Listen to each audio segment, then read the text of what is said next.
So a warm welcome this afternoon in late June to our workshop, International Trade and Sustainable Development. Welcome to all listeners and viewers all over the world and in Austria to our exciting workshop. You will hear information and insights that you have not heard before.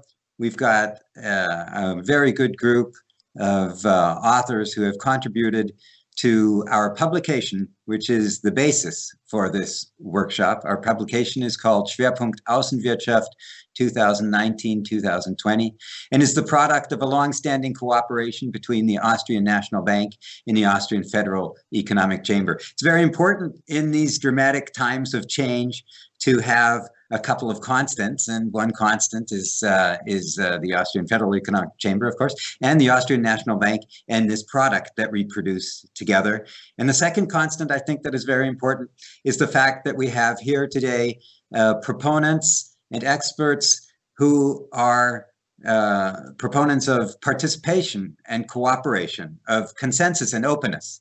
Those characteristics that sometimes in this time of change are somewhat neglected because of the severity of the situation. And I'd like to take the first moment to thank, of course, our authors and our participants today from Austria and all over the world who are taking part and who are presenting. I would like to thank the Austrian National Bank, of course, being our spectacular cooperating partner for our publication and also our workshop, and also the Austrian Federal Ministry for Digitalization and Economy, who are taking part, and Mrs. Zimmerman, who will later in our workshop also give us a little bit of that policy context that we need. And of course, our publisher Facultas, who have helped us produce this publication, which will go, of course, online today with the workshop. We have a two-part workshop. First, an introduction with some general presentations on international trade. And here we have a series of experts who, after me, are coming from the Austrian National Bank. Our experts from the Austrian Federal Chamber of Commerce have asked me to give a few insights, and I'll just give you a couple of pictures of that. Before we get then into the second part of our event, where we have a panel discussion and our inputs from our international experts on international trade and sustainable development. But first, just a few words, really honestly, just a few words to the challenges of international trade in the times of trade conflicts and, of course, the coronavirus and COVID-19, which is changing the world dramatically. That's a platitude, to be honest.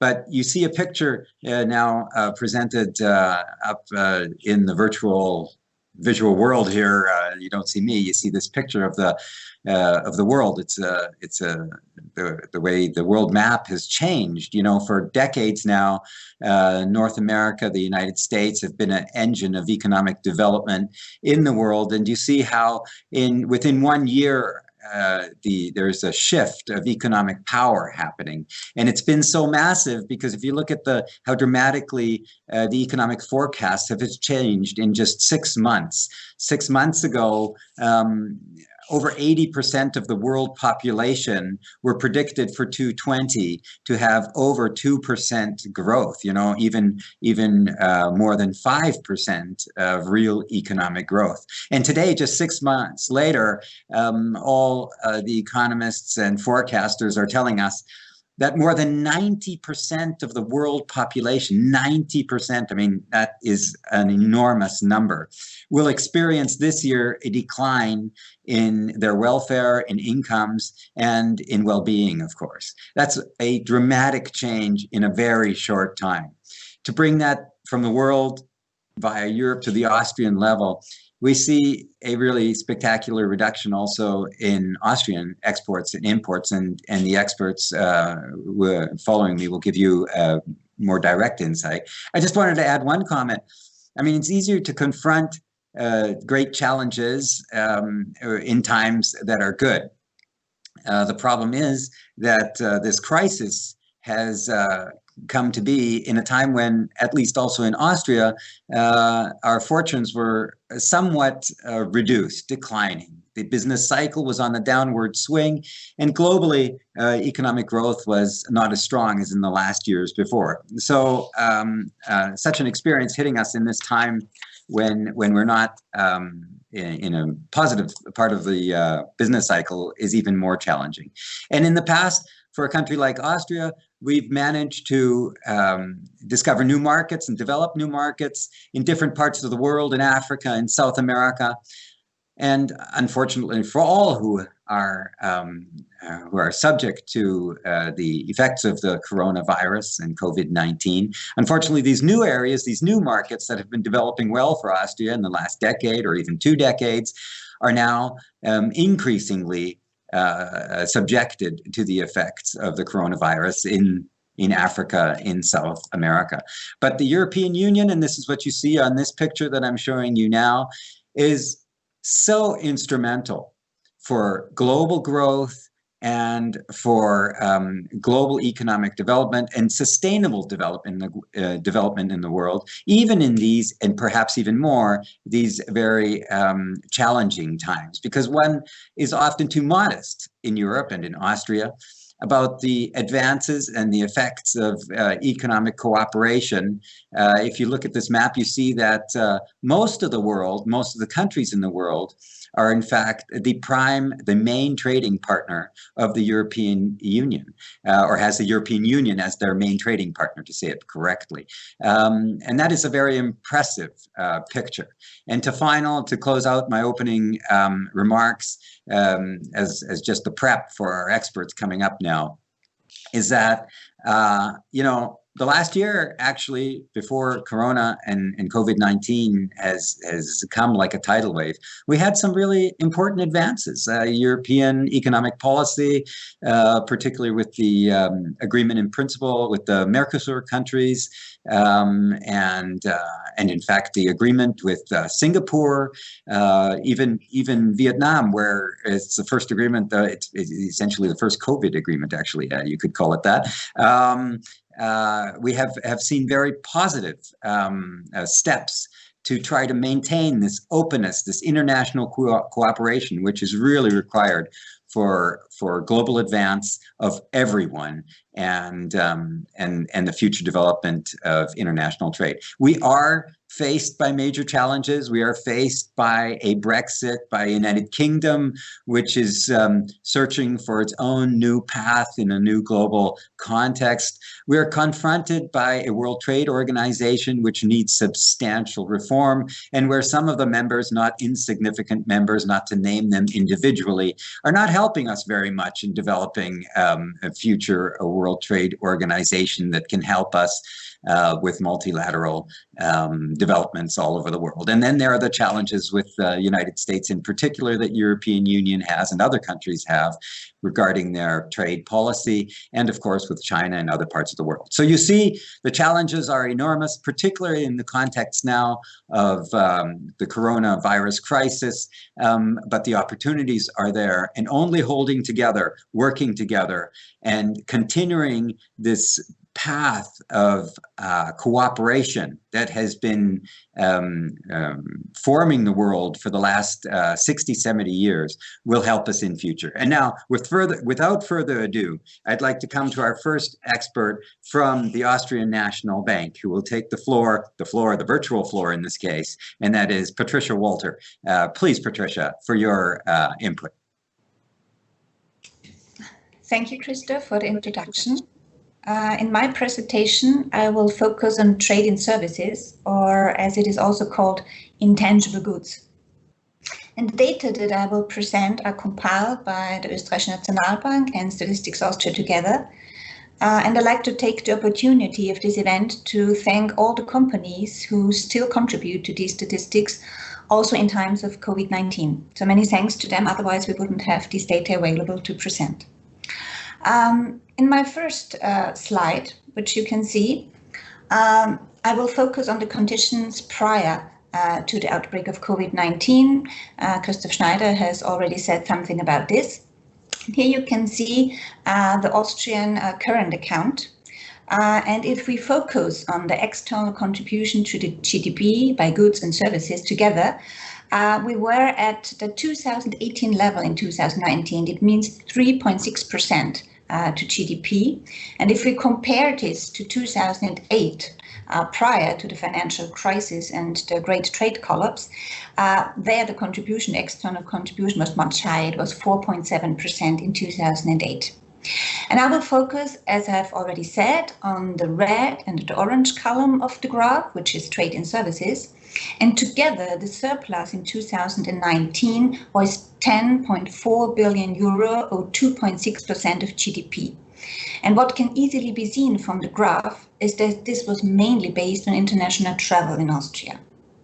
To summarize the overall development in 2019, worldwide economic slowdown was mainly affecting trading goods, while Austrian services exports still developed positively at 6.1% to approximately 67 billion euro.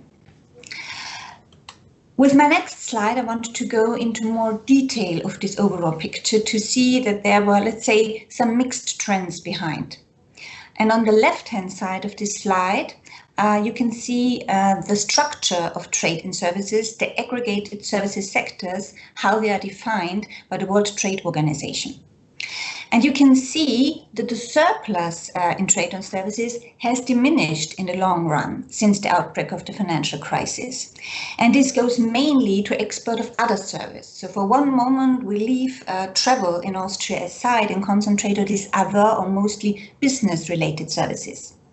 In 2019, exports of these services were still developing very dynamically at a rate of 6.8%, but imports developed even faster. And we can see this trend, as I said, from the beginning of the financial crisis, and as a consequence, net exports of these business-related services almost balanced in 2019. So in the long run, Austria has lost its second stable pillar to the GDP besides travel. And why is this the case? Well, it seems that companies have reorientated their demand for services since the financial crisis. And if you think about a few very large multinational enterprises, if they reorganize their structures where they place the services center, this has enormous effect on trade and services in Austria. And now let's go to the travel item in the services balance. Here, net receipts pushed to the limit, you can say, of 10 billion in 2019, or 2.6% in relation to the GDP, as receipts from abroad, from international travelers in Austria, grew by another 4.8%.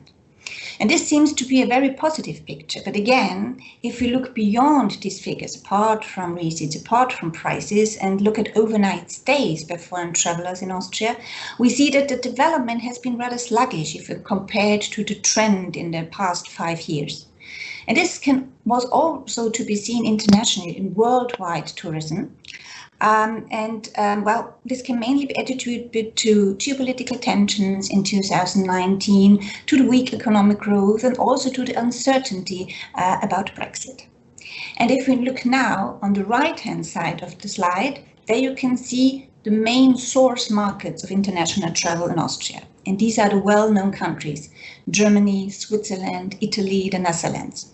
And in 2019, the demand from Germany was only developing below average, while the highest growth rates were seen from the Netherlands, Italy, Eastern European markets, and from overseas, mainly from the US and, of course, China. And having said this about the situation in 2019, I want now to go to the, let's say, latest development in the first quarter of 2020, when the pandemic has spread from the Asian countries to Europe. And again, you see on the left-hand side the structure of trade and services according to the WTO, and on the right-hand side you can see how demand for travel from the various source markets developed. And what can easily be seen in the graph on the left side is that the highest downturn in international receipts was realized in travel in the first quarter, of course, followed by transportation. But what is also interesting is that other commercial services still developed in comparison, rather positive. This is a picture which we know already from the financial crisis. This can mainly be attributed to technology-related services, digitalization, to information technology, and also in the first quarter of 2020 to construction, because construction was developing very positively at the beginning of this year in January and February. Turning now again to the very special topic of international travel in Austria, now the central pillar, the stable pillar of the Austrian current account. If we look at the worldwide development, we saw that the worldwide arrivals of international tourists was down by approximately 22% in the first quarter. If we look now at Austrian international arrivals here, they developed very positively in January and also in February. And in March was the beginning of the lockdown in Austria and also in neighboring countries, especially in Italy. These international arrivals were already down by approximately 70%. In April, they were down by 100%. And what does this mean for receipts, from travel receipts? We see that overall, in sum, they were down by 9.7% in the first quarter. And if we look now at the right-hand side of the graph with the various source markets, we see that there were losses, of course, from all source markets, but the highest dip down was realized from overseas, from China, who had already the pandemic in the year 2019, from US, and of course from Italy. But we look now at the travel item on balance, at net receipts, they still contributed positively to the Austrian GDP in the first quarter, because the downturn in outgoing tourism of Austrians abroad was much higher than for incoming tourism. So we still had a positive balance of 5.2 billion in the first quarter, or a contribution to 5.4% to the GDP. With this latest development, I am at the end of my presentation, and thank you very much for listening. Thank you. Thank you, Patricia. It's so important to remember, and for some reason media is not helping us very much, focuses mainly always on goods exports, and that's why services and also our next input from Thomas Cherner, who focuses on direct investments. This is another important component. So essential, and it shows us that what Patricia said, you know, when tensions rise and uncertainty rises, we see effects coming. Thomas, can you give us your input, please? Good afternoon. Of course, again, here's an overview of the recent FDI developments. FDI flows are affected strongly by the COVID-19 crisis. And in the following slides, I'll give an overview of the global trends based on the brand new World Investment Report by UNCTAD, the United Nations Conference on Trade and Development, and a first look at the Austrian FDI data compiled by the Österreichische Nationalbank. So on the first slide, these are the global FDI trends for 2020. The main lockdown measurement effects on investment decisions were postponing of existing projects and reassessment of upcoming projects. As a result, FDI flows are expected to decrease by 40% in 2020.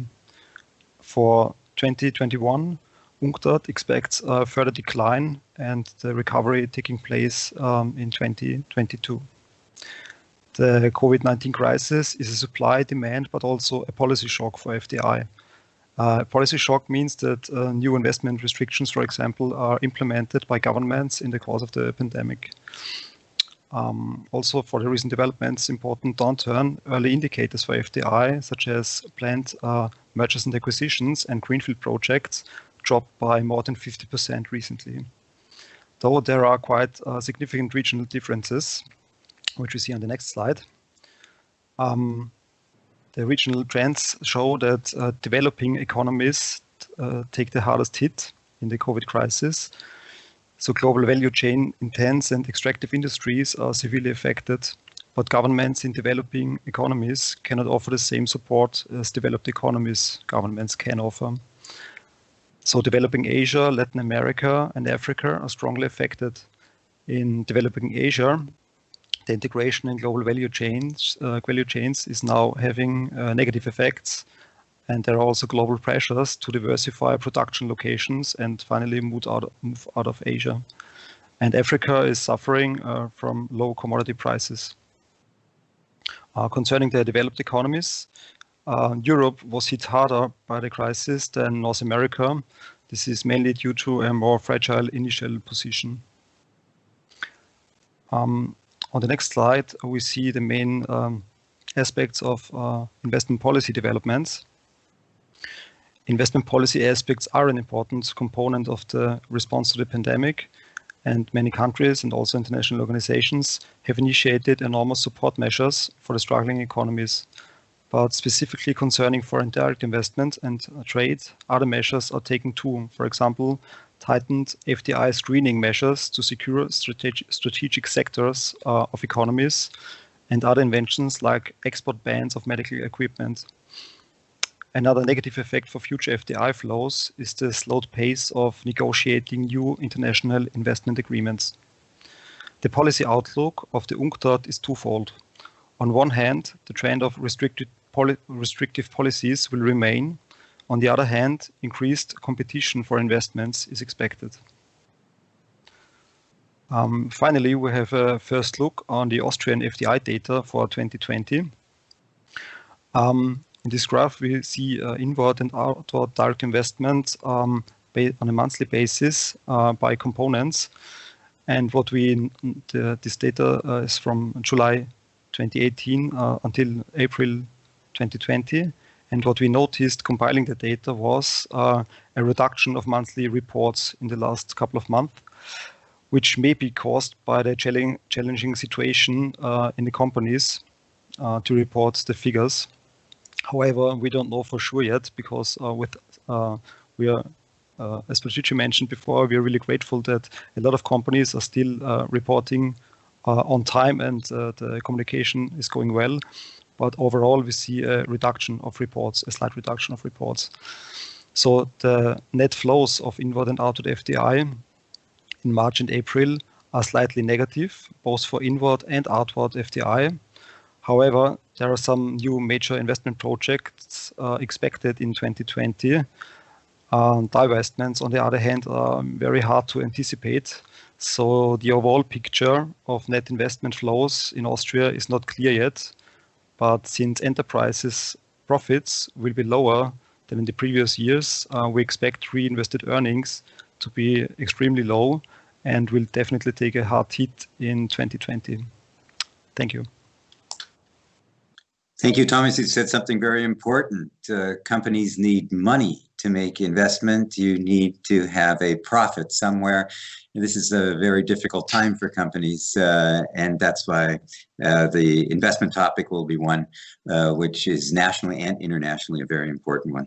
The binding link, of course, the foreign direct investments. So now we go to Klaus. Are you here, please? Your input. Thank you, Christoph. Hello.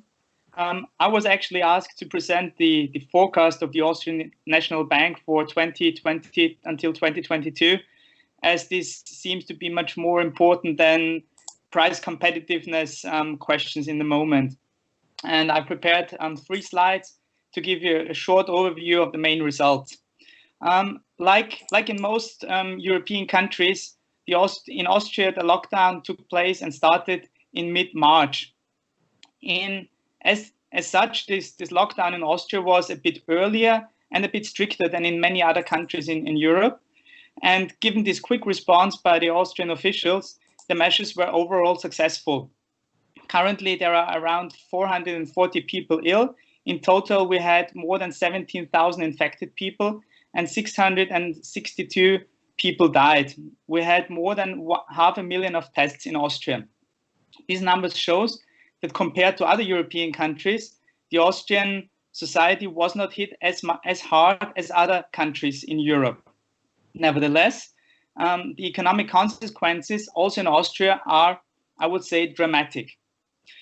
In the first slide, I will give you the picture of the newly invented weekly GDP indicator. Given the crisis, we started to look at many variables which are available on a daily or weekly basis. And this indicator comes from the demand side and estimates based on several hard data consumption, exports, construction investment, public consumption, and other investments. And given this data and this indicator, you see that after 2 weeks of the lockdown, the Austrian economy collapsed, almost collapsed, by 27%. So this was compared to the respective week 1 year ago. Thereafter, after the lockdown was over, the economy started with a gradual recovery, which was especially getting better in the beginning of May when all shops were reopened again. Nevertheless, in the moment, and here are the results from last week, so the calendar week of 24, the decline is still by minus 10%. So the level of GDP still is 10% lower than last year. In total, this means that we have in the moment a loss of almost 17 billion euros, which corresponds to 4.5% of GDP. What does this now mean for the projection of the Austrian economy? Before I come to the results, let me state 2 main assumptions we included in this projection, which are true also for our trading partners in the Euro system, but also all the other countries in the world. And these assumptions are as follows. First, containment measures will be in force until there is a drug or a vacancy available.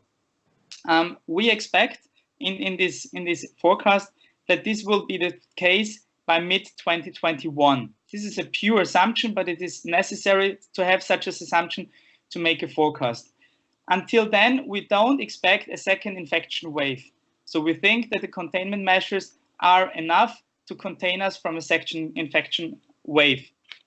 Having said this, as Thomas and also Patricia already said, the Austrian economy faces a simultaneous demand and supply shock. We already had a clear drop in GDP in the first quarter, which was never seen before, but what we expect for the second quarter is even harder. In fact, we expect a drop of GDP on a quarter-on-quarter by 11%. Given the latest results of the weekly indicator, this outcome will be even a bit more negative, so into the direction of -12 to -13%. However, this massive contraction we have seen was limited only to a few weeks. In fact, the Austrian government set up a really strong fiscal package, especially including the short-term working scheme, which is very important for the Austrian economy. As such, we expect that already in Q3 we will have a strong rebound in activity, and also in the fourth quarter the economy will grow again, but from a very low level, of course. In total, as you can see here in this table, we expect in this baseline projection that GDP this year will decline by more than 7%, which is a similar value for many other countries in Europe. This negative number comes from a negative contribution by private consumption, a negative contribution by investments, and also by a negative contribution by exports. Compared to the great financial crisis, especially the downturn in consumption is worth to mention, because in the great financial crisis, consumption was stabilizing the economy. Clearly, the unemployment rate will rise, although we have this short-term scheme. The saving ratio had to increase because people were not able to consume during the lockdown, and clearly the budget deficit will be clearly negative this year, but will improve over the projection horizon again. Looking at inflation, we see that inflation is lower than the last years, but it's not going into a deflation in this main scenario. We expect, although the numbers for 2020 and 21 are the same, that inflation is now getting weaker and weaker based on the oil price drop we've seen at the beginning of the year. And by 2021, on a quarterly basis, it will gain some momentum again. And by 2022, we are back on an inflation rate of around 1.5%. This corresponds with a clear recovery in the years 2021 and 2022, where I have again to stress, we have the assumption that by mid-2021, there will be a vacancy available, and this will boost the economy, especially the tourism sector. I'll come to my last slide, and as the times are very, very uncertain, the Austrian National Bank, for the first time in the last decade, or even longer, also derived two scenarios this time, especially in this. It's a mild scenario and a severe scenario. The assumptions for the mild scenario is that the containment measures work out even better, and that the economy catches up much quicker. As you can see in the graph, in fact, in the mild scenario, the economy returns back to the forecast of the December 2019 forecast by the end of 2022.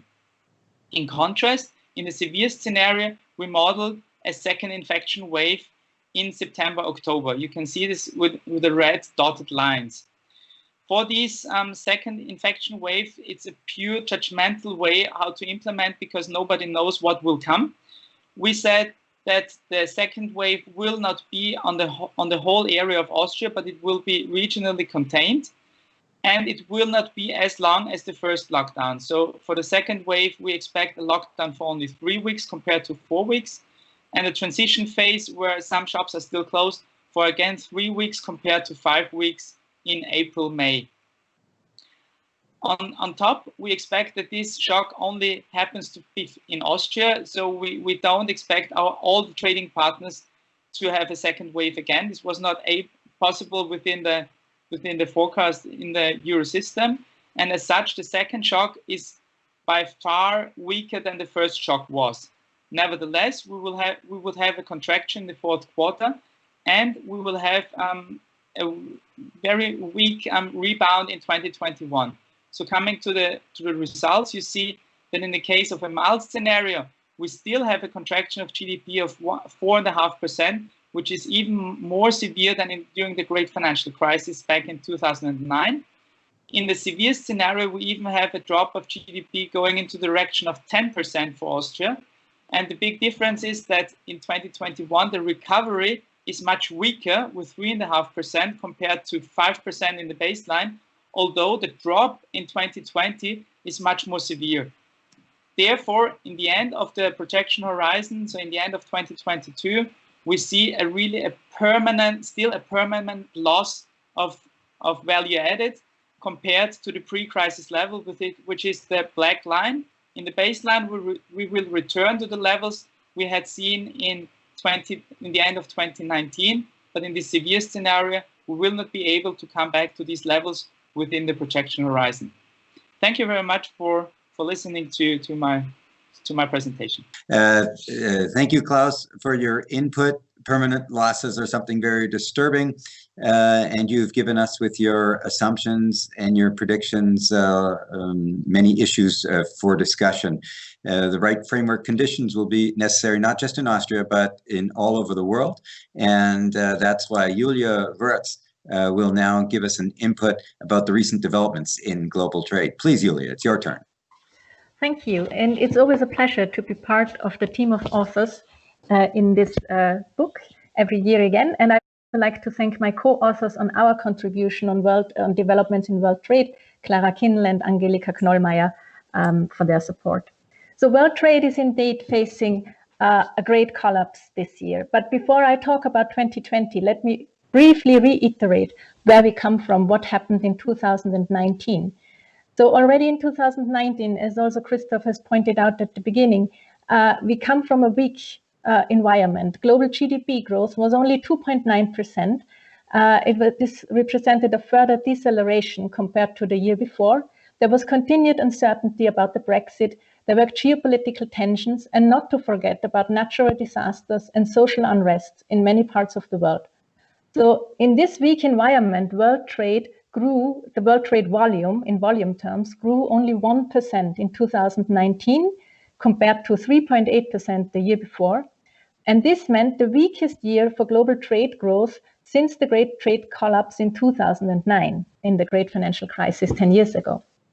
In last year, we have seen rising trade barriers, a further escalation of the US-China trade conflict, and uncertainty about US tariffs on European automobiles. So all this contributed to a tremendous weakening in world trade. And if we look at only merchandise trade, meaning trading goods, it was already slightly negative last year.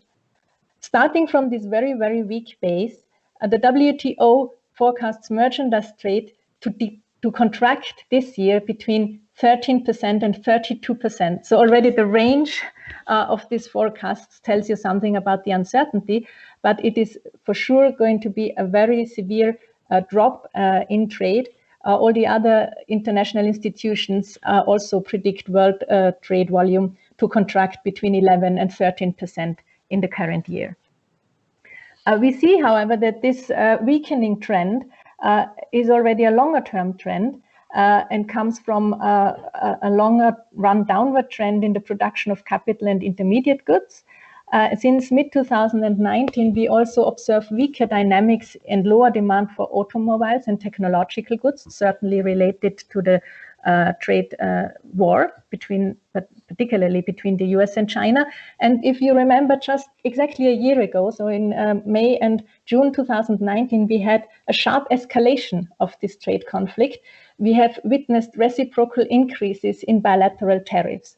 Of course, the Phase 1 deal in October 2019 brought some relief, and we can look a little bit at the prospective success of this deal. When we look at a chart that is provided by Chad Bown from the Peterson Institute for International Economics and his colleagues, the US-China Phase 1 tracker. On my slides, you see that the chart, and what this tracker does, it looks at China's monthly imports or purchases of US goods covered by the deal. And there are two baselines to compare with, but the message is pretty much the same regardless which baseline you pick. So it's either based on Chinese imports, the red lines, or on US exports, the blue lines. In any case, what we see is that when we look at the first 4 months of 2020, China's purchases of all covered products were only at around 45% of the year-to-date targets. Of course, we should remember that it's not year-to-date targets that have to be monitored because the deal only has a year-end target. So there is still the chance that there is some backloading and Chinese imports will pick up towards the end of the year. But at the current status, actually the deal is not fulfilled by half. So this doesn't bring the big impetus to world trade, certainly. And a particularly low coverage is actually seen in energy products, which depending on the baseline, ranges between 8% based on US exports or only 3% based on China's imports of the targets that were set in the deal. And you should also note that uncovered products, those that are not covered by the deal, actually saw a decrease so far compared to the base year, which is 2017 in this deal. This is already not taking into account the additional effects of the COVID-19 crisis that will impact on world trade this year. And so to have a good estimate of how deep will it go or how severely will trade be affected, you can look at the WTO's World Trade Outlook Indicator, which already for goods trade was down sharply in March 2020. So this barometer gives you real-time information on the trajectory of world trade relative to recent trends. And the figure clearly illustrates that it's at the lowest value actually where the scale was set. So any further worsening would mean that we had the WTO has to revise the indicator and set the scale anew. All of the barometer's component indices are currently well below trend. The automotive products index was the weakest of all due to the collapse in car sales in major economies. There was also a sharp decline in export orders, and weak demand for traded goods is also reflected by drops in the indices for container shipping and air freight. Only the sub-indices for electronic components and agricultural raw materials show some signs of stability, but also they are below their long-run trends. And please note, this is a snapshot in March, with relying on data for up to March, up and including March.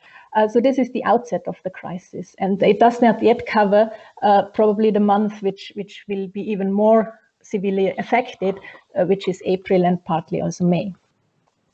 Let me turn at the end of this short presentation to a category of products that received particular attention with respect to global trade in these recent days, which is trade in medical products. Imports and exports of medical products represent about 5% of total world merchandise trade in 2019. And it seems to be highly concentrated because the Germany, US, and Switzerland alone supply 35% of medical products. Trade of products described as critical and in severe shortage in the COVID-19 crisis were about 1.7% of total world trade in 2019.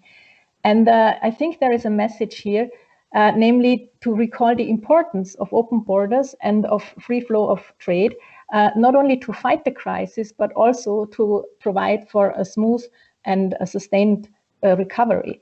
If you think that with respect to protective supplies, a particularly important subcomponents of this trade category, protective supplies used in the fight against COVID-19, they are still covered by rather high tariffs. So on average, the tariff rate is around 11.5%, and some countries have tariffs, import tariffs on these goods as much as 27%.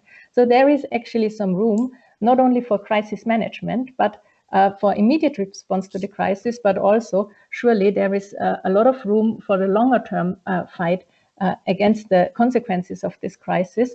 And I would like to recall also the trade facilitation agreement in this respect. There is still a lot of room for trade facilitation, and we should not forget there is also progress in these negotiations. So among all the bad news, I would like to end on this slightly positive note that we have some room to fight it, and we have also still some room to fight against this almost unforeseen drop in global trade, and we shall hope for the best. So thank you for your attention.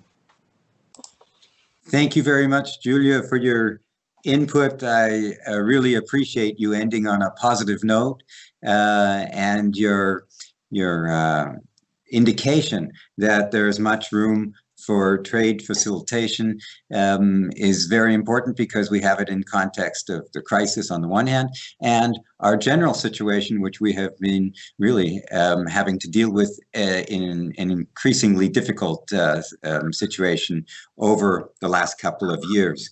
And so now we've had a series of short but absolutely packed presentations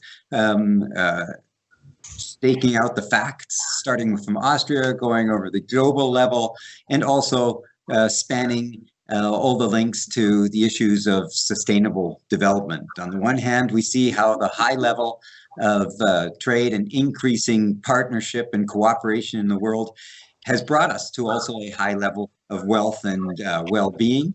On the other hand, the challenges arising, which are partly, of course, a natural human reaction in times of crisis, protectionism, and disagreement. I want to thank you all very much. I want to thank all authors for their extremely valuable contributions. I want to thank our partners, and I want to thank you all also for the good discussion that we're virtually having and have had. And I want you all to take good care, take good care of yourselves and your surroundings, and stay healthy. And thanks for participating today. Thank you very much, Christoph. So we are moving now to the second part of our event, the panel on international trade and sustainable development. My name is Florian Koller. I'm working on economic and trade policy here at the Austrian Federal Economic Chamber, and I'm guiding you through the panel today. We will start with a quick introduction round, and afterwards, our speakers get about 10 minutes each to present their research findings. After the presentations, Mrs. Zimmermann from the Austrian Ministry of Digital and Economic Affairs will join in, and we can start the discussion. Let's move to Valeria. You have the word. I am Valeria Costantini, and I am full professor of economics in Roma Tre University in Italy. And I teach energy economics and climate change policy at master's students. And I am one of the modelers engaged by the Directorate General on Trade in the European Commission for developing the new trade energy model for assessing, for making policy impact evaluation of, for example, the European Green Deal, on the economic performance and export performance of the European Union countries with respect to following the low carbon patterns. So according to my recent research, I think that something could be done in the future for also helping the European Union member states to recover from the COVID crisis, because we can trust in technologies maybe. Thank you. Thank you very much, Florian, also for the invite. My name is Mathieu Lamal. I work with the International Trade Center in Geneva, the ITC, which is a United Nations agency dedicated to trade, and trade that has an impact for good on social side, environmental side, ethics. I'm a senior advisor at the ITC. I've been there for 10 years, working primarily on sustainability standards and market requirements. So everything related to the international trade and the connections between global value chains actors, from the small producers to the intermediaries, the big brands and the retailers, up to the final consumers that all of us are. So very happy to be on this call and to have contributed with my team a short article for the book, and I look forward to the discussions today. Thanks again for inviting us. Thanks a lot, Florian, for this invitation and for this initiative. My name is Anirudh Sharma. I'm a senior fellow at the Indian Council for Research on International Economic Relations in New Delhi. I also have research affiliations with the European University Institute in Florence, with the World Trade Institute in Bern, and the University of Sussex. My background is economics. I have a PhD in economics from Sussex. I'm a trade economist, but I also work on applied econometrics, regional economics and development. A lot of my work is on services trade issues, which is also the subject of what I'm going to be presenting today, joint work with Professor Bernhard Hochmann, looking at the effects of aid for trade and services on services trade. I look forward to the discussion today and hope we all have a great event. Thank you. Hi, my name is Janna Zaitsevskaya. I work for the European Parliament's Research Service as a trade analyst. European Parliament's Research Service is an in-house think tank of the Parliament, and our task is to advise MEPs, elected members of the Parliament, on a range of issues. I'm in charge of transatlantic trade, WTO, and trade and sustainability. And I'm here to present on very much the policy perspective from Brussels on how the interlink between trade and climate works, and how can trade policy be leveraged to achieve sustainability objectives. Okay, so thanks all of you for your introduction. I think we can now switch to presentations, and we will start with Valeria. Here I am. Let me go to the, okay.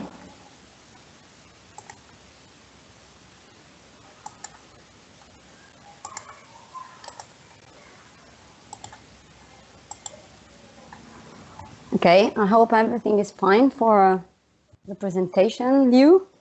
And could you just minimize the small window on top? Thank you. Is it fine like that? Okay. And what I'm going to present today is a joint effort by myself and 3 colleagues, Italian colleagues, Francesco Crespi, Giovanni Marin, and Elena Paglialunga, with which I'm working on global supply chain and sustainability transition for a long time. So it is a sort of merge of different works that we've done in the past, and something that is related to future research activities. And what the first thing that I would like to stress is that international dimension is increasingly analyzed within the broad green economy concept, especially related to the role of technological innovation and the way technological innovation can be used for enhancing and fostering economic performances. And additionally, what I would like to stress here is the relevant role played by international policy spillovers that are today more and more analyzed, thanks to the fact that, especially in the case of the European Union countries, the policy mix design and the policy instruments for environmental protection that are undertaken by one country can somehow positively influence the capacity of the other countries belonging to the Union to perform better, both in terms of environmental standards and in terms of competitiveness, economic competitiveness. And one crucial link that helps countries to share technologies and policy and best practices is exactly international trade. So international trade, in our view, is the exact linkage that helps such kind of knowledge sharing, and where knowledge sharing, we emphasize that it is in a broad sense. Both in terms of knowledge creation, but also in terms of policy design creation.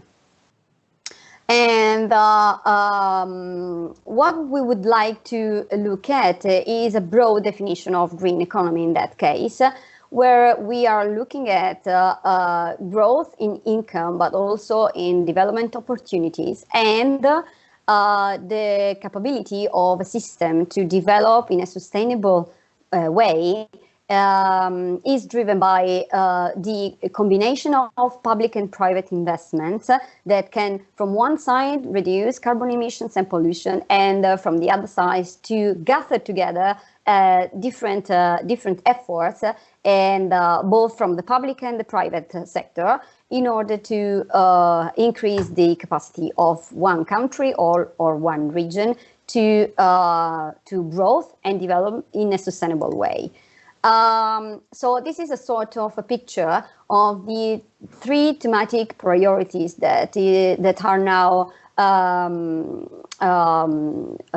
occurring within the European Union economy. And these three elements, in our opinion, are strictly interlinked and should be analyzed also from a research point of view altogether. So we cannot talk about smart specialization or sustainable development or sustainable transition and inclusive growth that are all part of the European Union priorities without taking into account a systemic approach, a complexity approach. Why we need a systemic approach? Because efforts played by policies, including in, for example, the smart specialization strategy, may help achieving better and more sustainable development pathways, and also to reduce inequality, for example, or to increase high employment and high value-added sectors. What the literature tells us is that we have, a well-known hypothesis, which is called the Porter hypothesis, where the original contribution was published by Michael Porter and van der Linde in 1995. And this is the starting point of the positive analysis related to environmental protection. We knew in the past that environmental protection could bring two negative effects, but thanks to this Porter hypothesis, what we are studying today, after more than 20 years, it is still the current way we are looking at this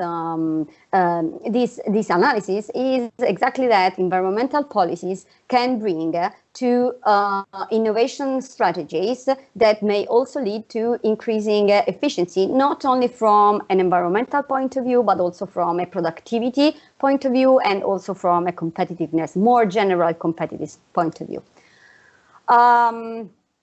And the very recent research activities tell us that in order to obtain such kind of positive effect related to this Porter hypothesis, the policy mix design is what is driving the most.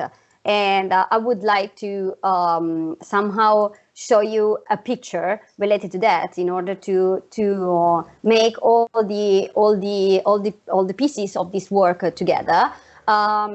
We applied something related to the energy system. This is an example of a complexity approach, and in that case, it is clear that international relationships, represented here by trade flows, can help the systems. These are the domestic systems. Can help the domestic system to share, for example, technological capabilities. So there is the notion of knowledge co-creation, for example, and also by exporting and by trading with each other, it is possible to exploit what we call learning by exporting and spillovers, thanks to the fact that countries that are connected with highly developed countries. One example is the Polish manufacturing firms that now are upgrading on the technological ladder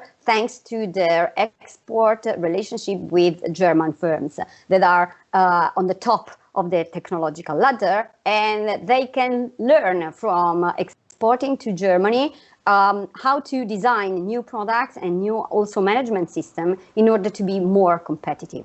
So this is why by thinking an integrated supply chain approach and also integrating the role of international trade in sustainable development, it is possible to exploit those spillovers effects related to knowledge, but also to policy mix design that can help the system to improve much faster than expected.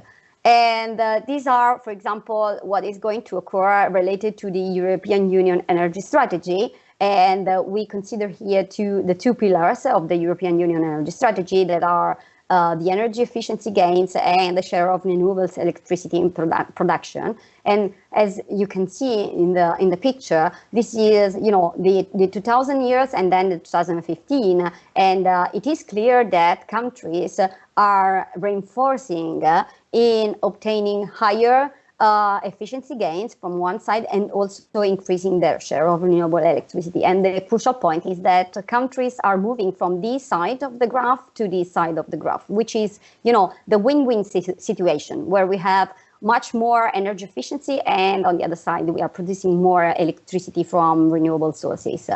And according to the first picture, what is revealed here is, in this graph is the gain in terms of, for example, exports of energy efficient devices for the residential sector, which are strictly related to energy efficiency. And this is exactly what is happening. Those countries that are investing the more in research and development and in technologies related to the sustainable energy agenda for the European Union are also those countries that are gaining the more export competitiveness on the European Union market.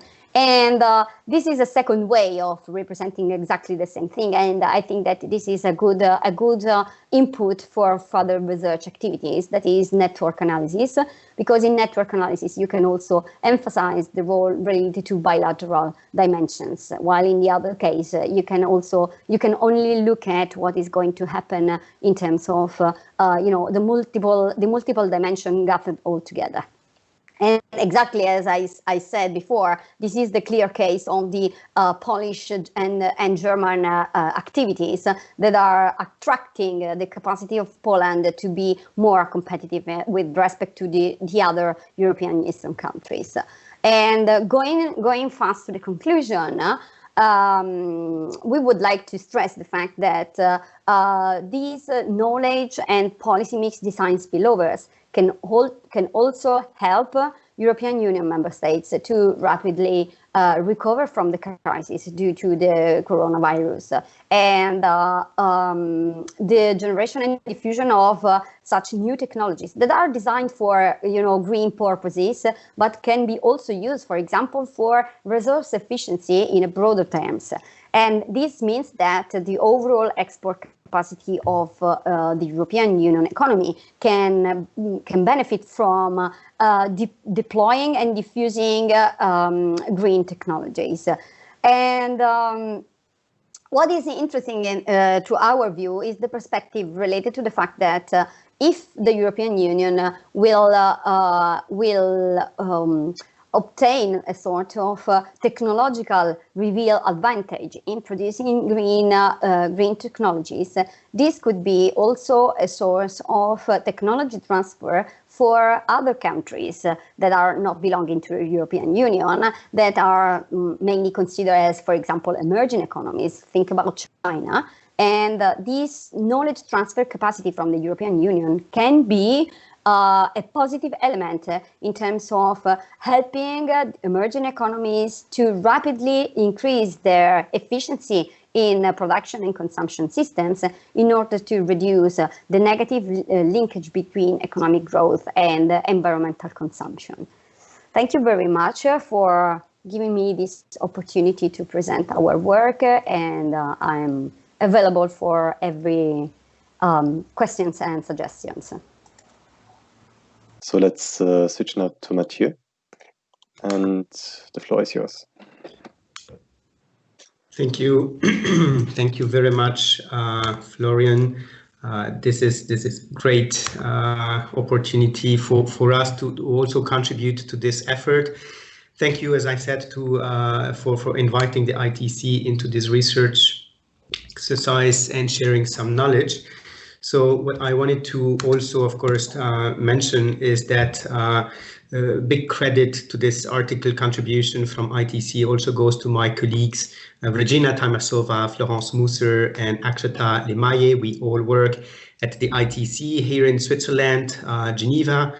ITC is a United Nations agency. We do work with the UN and WTO as the parent organizations with one mission, which is to help global value chains actors take decisions that promote a sustainable trade that has impact for good. And we do work with government officials, but mostly with the private sector entities, small and medium-sized enterprises, chambers of commerce, trade promotion organizations, developing programs and solutions that help really make a positive impact through trade.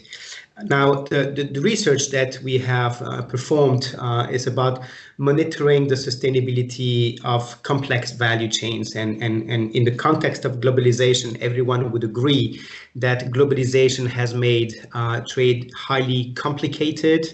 When all of us go shopping and buy a pair of shoes, which we do regularly, probably no one of us knows exactly where the pair of shoes is coming from, just because it was assembled in different countries and resource materials were also taken from other locations, making it a very global trade, ending up maybe in a local purchase in the shop of your liking. But every purchasing and consumption decisions that consumers are taking today is really related to a much more global scale that we are used to see. The purchasing decisions, the global value chains have implications beyond what we could imagine. There are populations, countries that are involved in the products that we consume every day and without us knowing, sometimes in very difficult situations. Sometimes there are some indirect impacts with climate change, floods, social unrest, human rights violations that, again, as global citizens, we would not know. So yes, global value chains are complex. Yes, sustainability is important. That means really practically for companies and for consumers taking an active role in taking our decisions in a way that is not impairing the human rights of others, workers' rights, social rights, and environmental issues more globally. So there are innovative approaches and tools that exist for global value chain actors. We're talking multinationals, but also national enterprises and small enterprises as well in developing countries. Those tools exist that help embarking on sustainability, and that was the purpose of this study, an article to look into those tools, those techniques and methods that everyone, and I'm really saying everyone, can use in order to promote trade that is more sustainable, inclusive, and environmental friendly. So starting with just clarification that when we talk about the global value chains, it's really from this perspective that everything is kind of interconnected. The current COVID crisis has actually also this global effect. I mean, it started probably from a local virus in China, but you know where we are now in June, just a few months after it started in China. The entire planet is actually contaminated, and we are all struggling with practices to remedy the COVID contamination, and some countries are doing different regulations and measures. When it comes to trade, when it comes to trading products as basic as coffee, cocoa, but also textiles, shoes, manufactured products, the same issues happen, that there is a need for logistics, there is a need for innovation, there is a need for understanding what is just behind your screen and behind the first tier of your business partners. The first tier are, for consumers, it's the shop where they go. For the shop, it's about their suppliers. For their suppliers, it's about their intermediary suppliers, down to the very initial raw products production. Global value chains have become global since many years. Late 1990, it was very clear that there are some liberalization processes that contributed to this globalization process. It's not about saying, is it good, is it bad? It's about saying, how do you manage your risks as a company, as a government, and also how do you feel responsible as a consumer when you make purchasing discussions? So this is the context: value chains, globalization, and then we wanted to add this monitoring sustainability dimension. Sustainability sometimes can seem a little bit vague. Is sustainability climate change? Is it about human rights? Is it about ethics and anti-corruption? On our side at the ITC, we see sustainable development as really this big picture about positive impacts to the society from all these different dimensions. Environmental dimensions, so yes, climate change, but also biodiversity, deforestation, waste, water. The social dimension, obviously, human rights, workers' rights, discrimination, forced labor, child labor, those issues, but then also quality management and ethics with anti-corruption. So when you are aware, responsible, and would like to do something, either as a company or as a government or as a consumer, in terms of sustainability, you have multiple choices of doing so. You see here on the slide a few screens of labels, eco-labels. You may see them in the shop when you buy chocolate, when you buy coffee or other types of products. You do have those seals and labels that claim some sustainability impact to the producers. And those are tools that indeed you can use as a consumer, that company can use to ask their suppliers to become certified, or that governments can endorse and embrace into their regulations and public procurement, as an example, actions. So there are all these frameworks, private and public initiatives that do exist and that help a stakeholder in the global value chain to take some action towards sustainability. Now, the tools themselves, those standards, those frameworks, reporting initiatives, ILO conventions, all of these have evolved over the recent 20 to 30 years.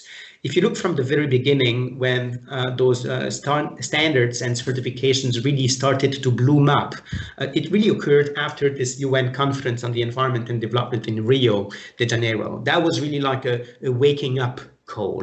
And since then, private organizations and civil society NGOs developed standards, certifications, claims, logos that you can find to communicate on the final product to the consumer. Yes, something has happened regarding the environment or social issues, and the small producers actually have a fair treatment in the chain. Those were the initial standards creations in those years. What we've seen after the years 2000 is very much an alignment at the big multinational companies levels as well. Industry platforms, consortiums of companies that were created to align their vision on sustainability and trying to work as a pre-competitive platform to push the buttons of sustainability, because it's not about competing between, let's say, Coca-Cola, McDonald's, PepsiCo, saying, hey, I don't have child labor. No, of course, you expect those companies to do whatever they can to remediate child labor and forced labor as an example. So those companies, rather than competing on sustainability, they rather join forces. And this is what we have seen in the years 2000, 2015, multiple groups of companies working together to address sustainability. Now, more recently, we can see that there are now an interlinkage between technological tools, IT structures. You may have heard about blockchain and different types of traceability systems that really enable a full disclosure of sustainability information at the product level. So technology is taking more and more of a role to support the sustainability monitoring in value chains. The stakeholders, the incentives, why do we do this? Where are the pushing buttons to really accelerate the shift and the transformation for sustainable value chains? Well, it comes primarily from those four groups. I mean, consumers that are more and more aware. You've seen the children marching in the streets for climate change. You've seen consumers willing to go more for organic products. And many surveys, including from Nielsen, demonstrate that there is this propensity for consumers to pay a little bit more for a product that is sustainable or actually adheres to those social and environmental good practices.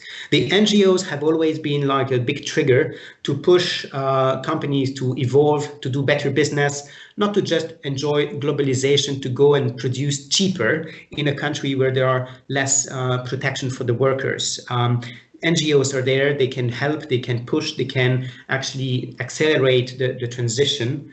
Nowadays, more recently, but still very important stakeholder group, the financial institutions, the banks, national banks, local banks, private banks, they are more and more looking at sustainability into the modus operandi for giving loans and credits to their clients. Those environmental, social, and governance criteria are more and more used to assess the performance of sustainability in their clients' portfolio. This is not just because it looks nice, this is very much because also the companies that are using sustainability criteria are more robust, they are more resilient, they are more able to repay their loans. So there is a financial angle as well to sustainability, and we can come back to that as well in the context of COVID. COVID-19 has shown that only companies, the most robust, the more anticipative, could actually go through the storm. And sustainability has in many cases been one of those factors that enhanced the resilience and the robustness of companies in facing the COVID crisis. Governance, definitely governments play an important role. They have regulations, they have different ways of interacting and leading, steering the momentum for sustainability. And performance assessment of companies is definitely something that goes within the regulations. We just heard as well about the European Union, climate change, and all these regulations that are going into the same vein of promoting more energy efficiency and more sustainability at various scales. So obviously talking about sustainability is nice. The danger is, of course, to see it as a greenwashing initiative, as a kind of a not very trusted way of making more business and penetrating some markets on behalf of sustainability, when in actually it would not be really the case. So I just wanted to flag here again the fact that there is a risk for a disconnect between a very nice discourse, a very nice standard, a very nice sustainability commitment, and the reality on the ground. We can say agriculture is sustainable, but there is still a high food waste, while a big proportion of the population on Earth is still starving. There are some initiatives that are not necessarily connected, and there is sometimes this kind of opacity between what a company can do with their first-tier suppliers or what a consumer can do vis-a-vis its local shop, and then what really happens behind the scene. So this is the claim here to say that sustainability is not a simple journey. It's not just a simple way of signing up. It requires courage, and it requires performance throughout a journey that can be quite difficult. A few recommendations and conclusions that the team at ITC has done is that, well, first recognizing that the global value chains, it's a reality. They play a central role in the globalization of production and trade worldwide. They do impact millions of people, definitely, and countries everywhere on the planet. So global value chains is an important dimension to look at when pushing the sustainability trigger. Now, there are issues on social issues. You heard all these news in the papers about Rana Plaza collapse. You heard all these damaging hurricanes and potential climate change disasters that are coming up. There are different types of issues with racism, also very much on the news today. So these social environmental concerns are of everyone's interest.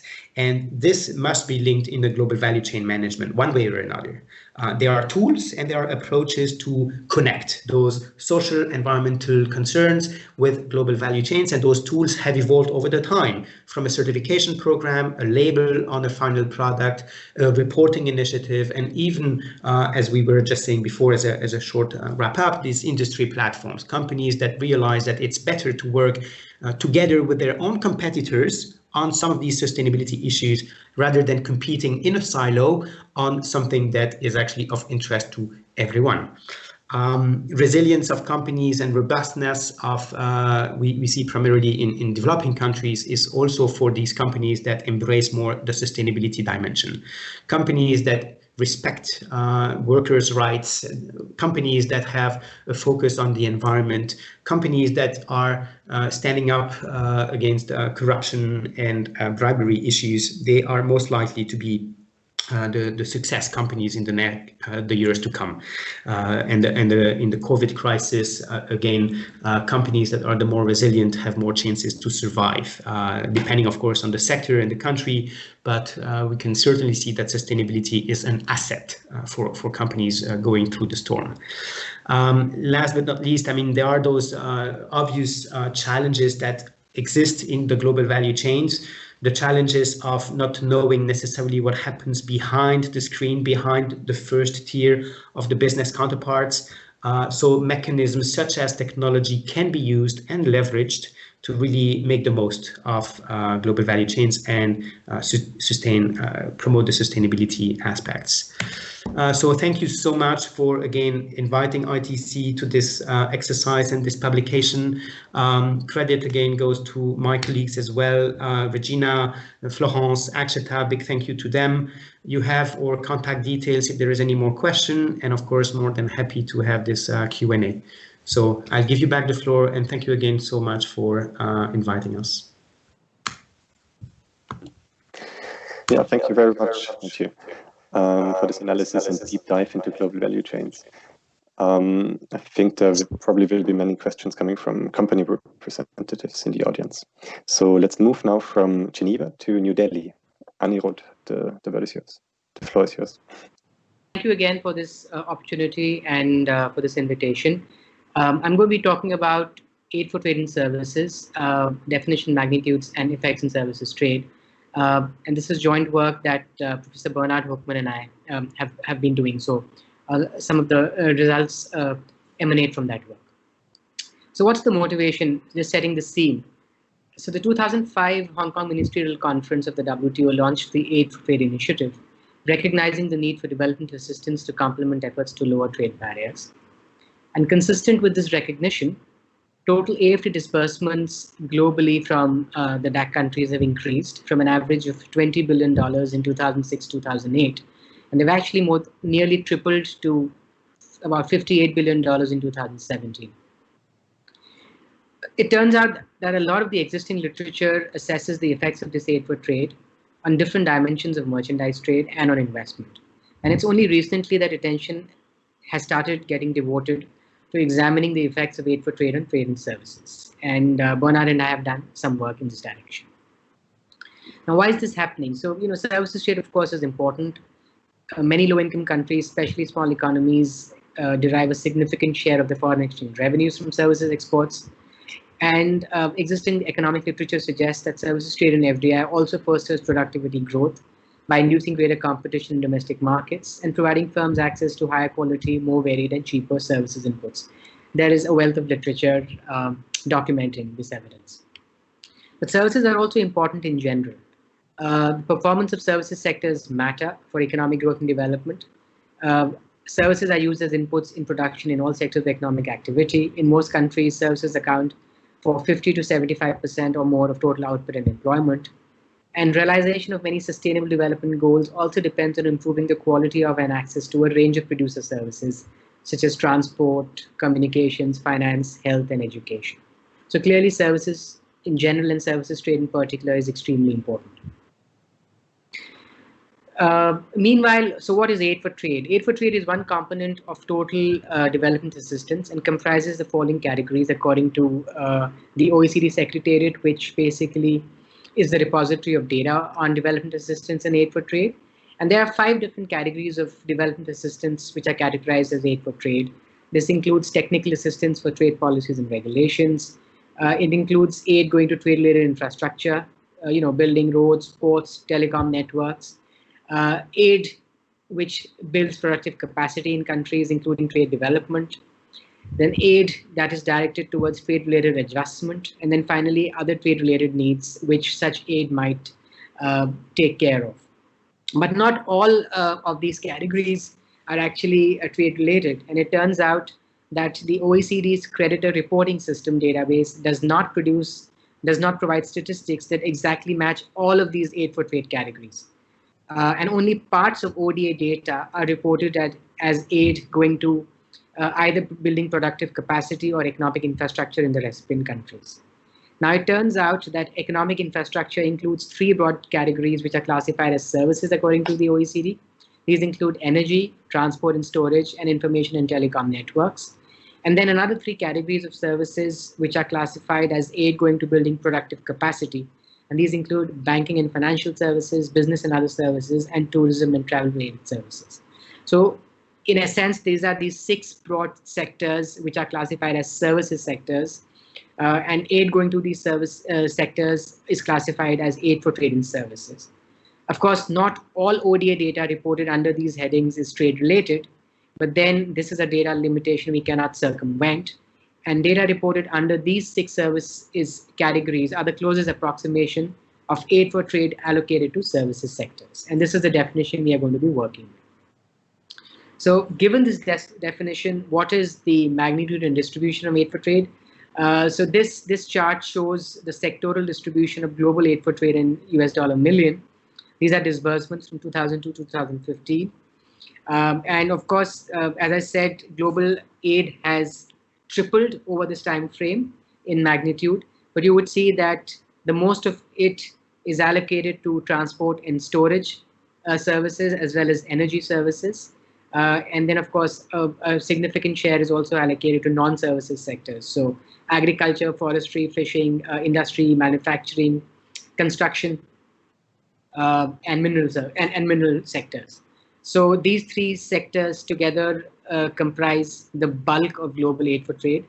And within services, the bulk goes to transport and storage and energy, followed by banking and financial services. If you look at the geographical distribution of aid for trade and services and by sector, you would see that the bulk actually goes to Africa and Africa and Asia in value terms. Nearly 40% each of total global aid for trade is allocated to these geographies. But as a share of GDP, both Africa and the Pacific economies are major recipients.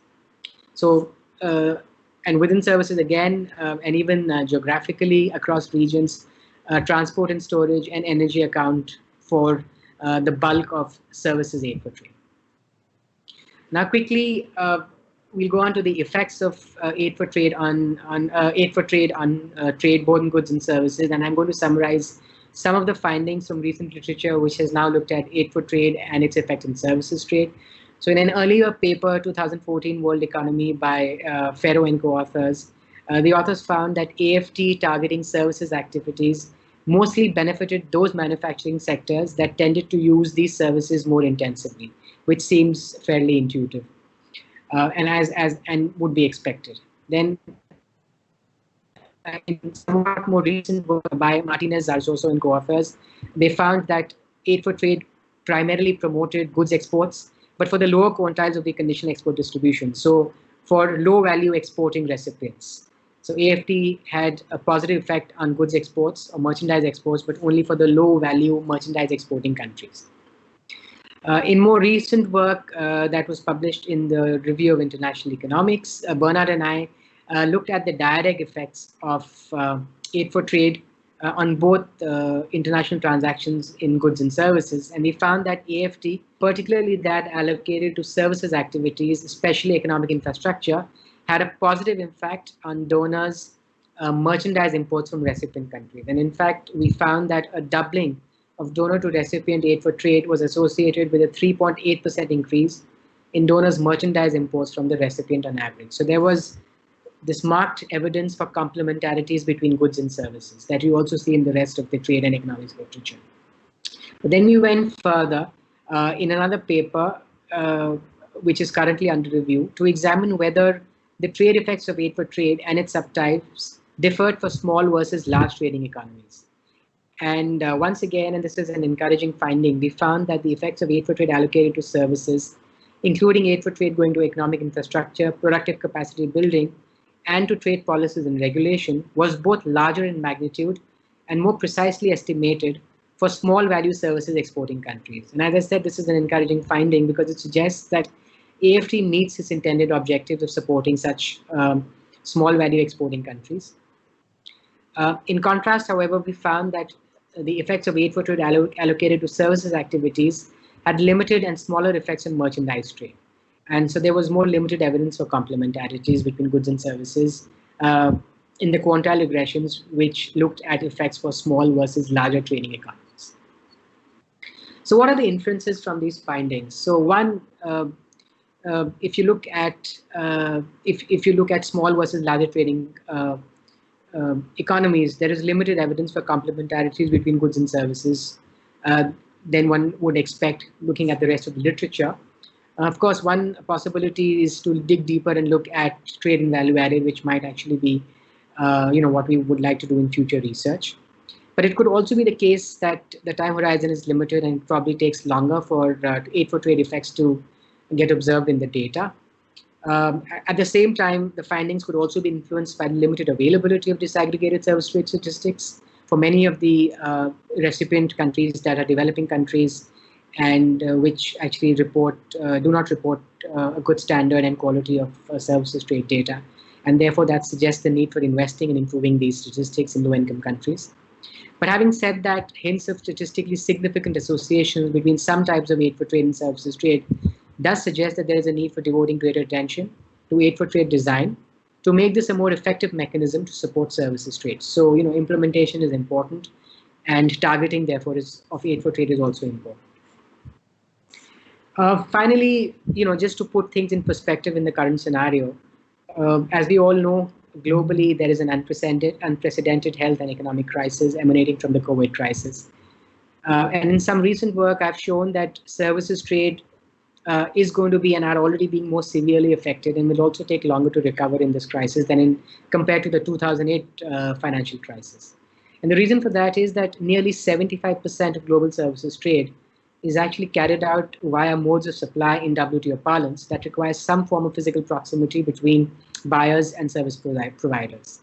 And this interaction, this physical interaction, is actually the first casualty of social distancing related practices in the wake of COVID-19. And this also means that certain sectors such as tourism, travel, hospitality services are going to be more severely affected, which of course therefore means that countries hugely dependent on these services are going to be more adversely affected and will also take longer to recover. Given this, the UN has already called for a $2.5 trillion stimulus package for small developing and less developed countries that are hugely reliant on tourism-related services.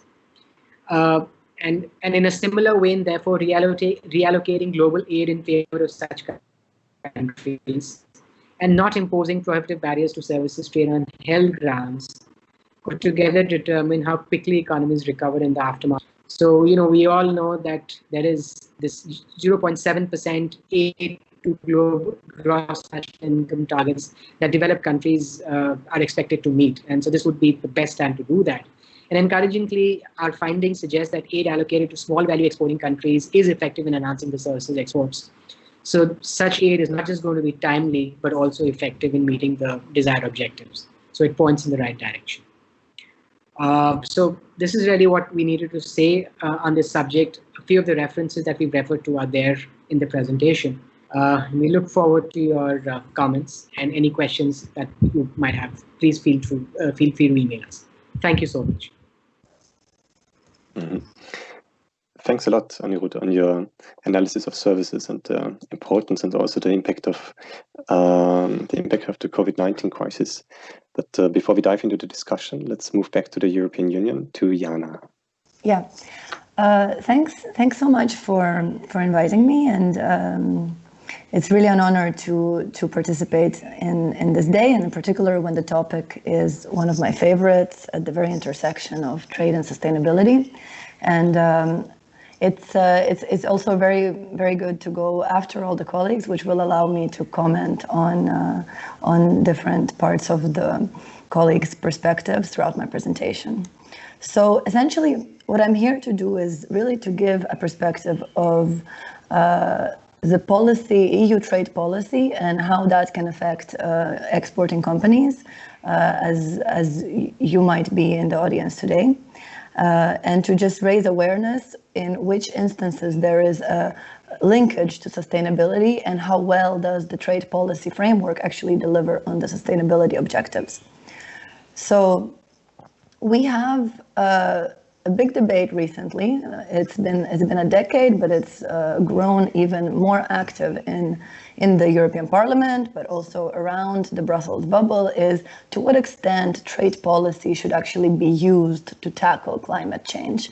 At its very essence, trade policy seeks to liberalize. It seeks to lower tariffs. It seeks to decrease non-tariff barriers so that companies exporting are able to get the licenses approved, that the systems are streamlined, that the standards are similar in trade partners, and that there is good market access. But on the other hand, trade policy can also result in both positive and negative effects on climate. And so how do you balance this tension?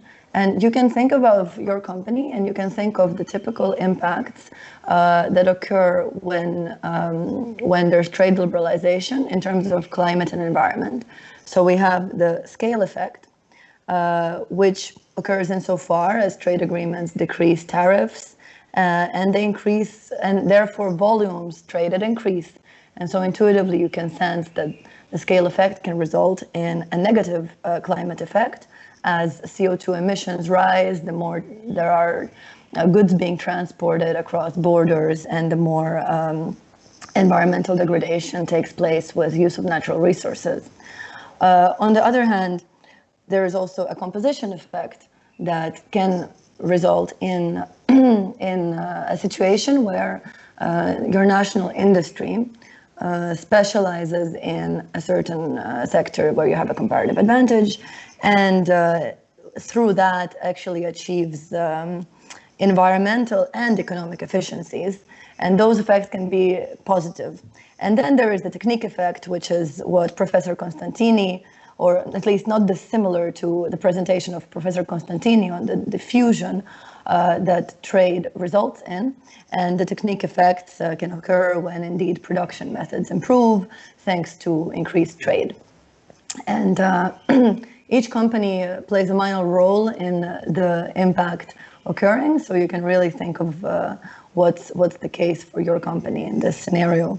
But as you can see, the bottom line is that the impacts from trade policy on sustainability can be highly differentiated and unexpected. So let's see how policymakers are trying to balance this tension. So, can EU trade policy really achieve sustainability change? The most important or the most visible tool of trade policy are the free trade agreements. You have seen EU closing trade agreements with Japan, with emerging markets such as Vietnam and Ukraine. And these trade agreements centrally aim to improve the ease of doing business. They also spread EU norms and standards. And this indeed includes sustainable development provisions. So routinely, since quite a while, the EU is including, at the insistence of its member states, like Austria, it's including binding social, environmental, and labor commitments in the very text of the agreement. And so in theory, the idea is that by establishing this link between trade and environment, or trade and sustainable development and climate, you can achieve better sustainability objectives. For example, the recent EU-Japan agreement reinforced both parties' commitment to the Paris Agreement, and in this sense, you can expect that there is even more grounds for sustainability objectives to actually get realized. But on the other hand, there are issues in the very architecture and design of trade agreements that means that compliance with sustainability objectives is not automatically improved. So maybe the best way to illustrate this is the EU-Mercosur trade agreement. Maybe many of you remember that about a year ago, a little bit less, we were all very worried about the Amazon rainforest fires raging in Brazil, and many EU leaders at the time called for the EU-Mercosur agreement to be frozen or rejected, which it had just been concluded, so it was very topical, and there was really this strong link between trade and climate at the time. And the idea was that part of the forest fires, part of the deforestation, was really due to grounds for cattle being needed as there was a trade agreement coming into force in the future, which would expand beef exports from Brazil to EU. So there was this link on land use that really spurred this debate. And the facts actually pointed, that the Commission pointed to at the time, showed that deforestation is in a way happening regardless. With the EU-Mercosur agreement, only a small proportion of the total production of Brazil would be entering EU. There would still be a moderate tariff. And in addition, this quota that the agreement introduces would be split between 4 countries of the Mercosur. And they really defended that the agreement should get into force or eventually be adopted. Currently, it's in a legal scrubbing phase. And in addition, because the agreement included and still includes these trade and sustainable development provisions. And these are the provisions I referred to that really require the partner countries to abide by labor and environmental standards. For example, implement international labor organization conventions, but also promote corporate social responsibility and promote trade and sustainable trade and natural resources. But what, on the other hand, the trade agreement doesn't have is, actually similar to the Paris Agreement, they don't have quantifiable targets. And these sustainable development provisions, some criticize, are harder to enforce because they do not fall under the same dispute settlement mechanism as, for example, the trade and goods falls under. So in a sense, in case of a violation or a disagreement over environmental or climate issues, the European Union would not have the possibility to kind of sanction by reinstating tariffs.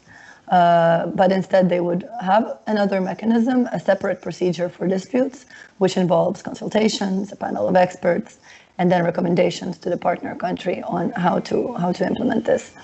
And essentially, this was really a good example of how difficult it is, in fact, to achieve sustainability objectives through trade agreements alone.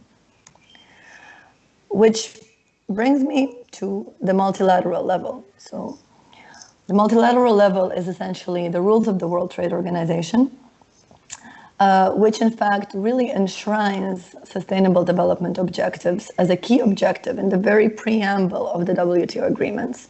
So there is all the signatory parties to the WTO, they agree to pursue and protect environment and preserve the environment, and this is a central objective apart from trade liberalization. And in addition to this underlying principle in the WTO, which is maybe not often heard in the general public, we also have the general exception, which means that countries are able to take trade restrictive measures if they can really show that it is necessary to protect human, animal, or plant life or health. And these measures simply need to be in line with other WTO principles, and they need to be non-discriminatory, but they are in theory possible. But therefore, you can see that there are these rules in the WTO that enable, but on the other hand, it requires very careful legal and policy design by the governments when designing potential environmental or climate-friendly measures that restrict trade. A very good example is the planned EU carbon border adjustment mechanism, which you maybe sometimes heard referred to as the carbon border tax, which would aim to balance the fact that currently EU producers are paying for a price for carbon under the European emissions trading scheme, and foreign countries that are not pricing carbon are not paying the same price, which creates a gap in the playing field that companies face. And in a sense, this carbon border adjustment mechanism might be potentially justified under this general exception, under WTO rules, but it would require a very careful consideration, which is currently ongoing in the European Union, on how to make sure that it's WTO compliant.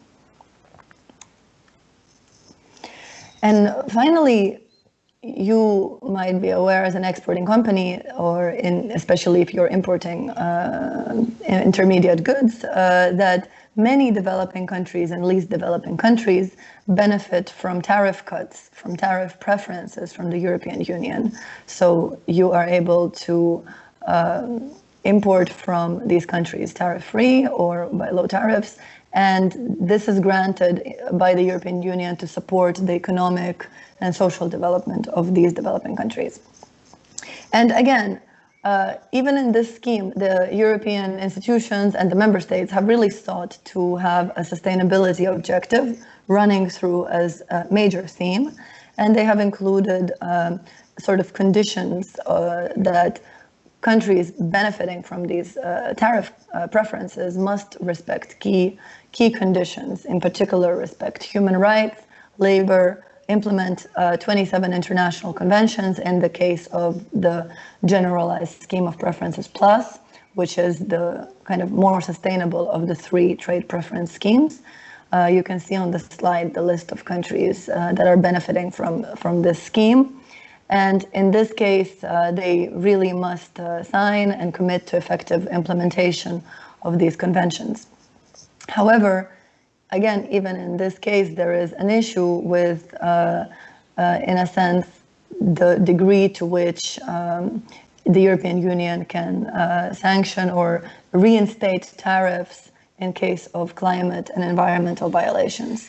So currently there is, for example, going on a case vis-a-vis Cambodia on human rights violations, and the European Union has said that, European Commission has said that from in some months' time, tariffs will be reinstated for Cambodian goods because of human rights violations. But the majority of developing countries, and this applies to this case of the GSP, cannot in fact raise tariffs on the grounds of non-implementation of multilateral environmental agreements. And currently the regulation does also not include the Paris Agreement. So in conclusion, the main takeaways that are maybe interesting from the company perspective is to keep in mind that trade agreements really include sustainable development provisions, but that there is a big debate about how this should be enforced. Should this be enforced in the same way as discrimination when you're just trading goods. And there are countries like Netherlands and France who are really signaling that this should change and sustainability violations should be linked to the possibility to hike up tariffs again.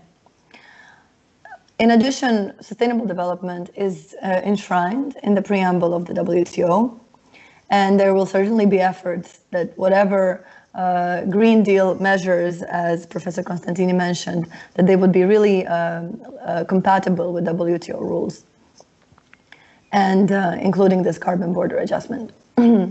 At the same time, there are limits in the sense that unilateral tariff preferences have not yet been explicitly linked to multilateral environmental agreements as a basis for reinstating tariffs. To be sure, countries must respect these agreements and really abide by sustainability objectives. But if you're really thinking in economic terms, can you reinstate the tariff, and will that really act as a strong carrot or stick for countries to abide by sustainability objectives? Then in that case, there is still a gap.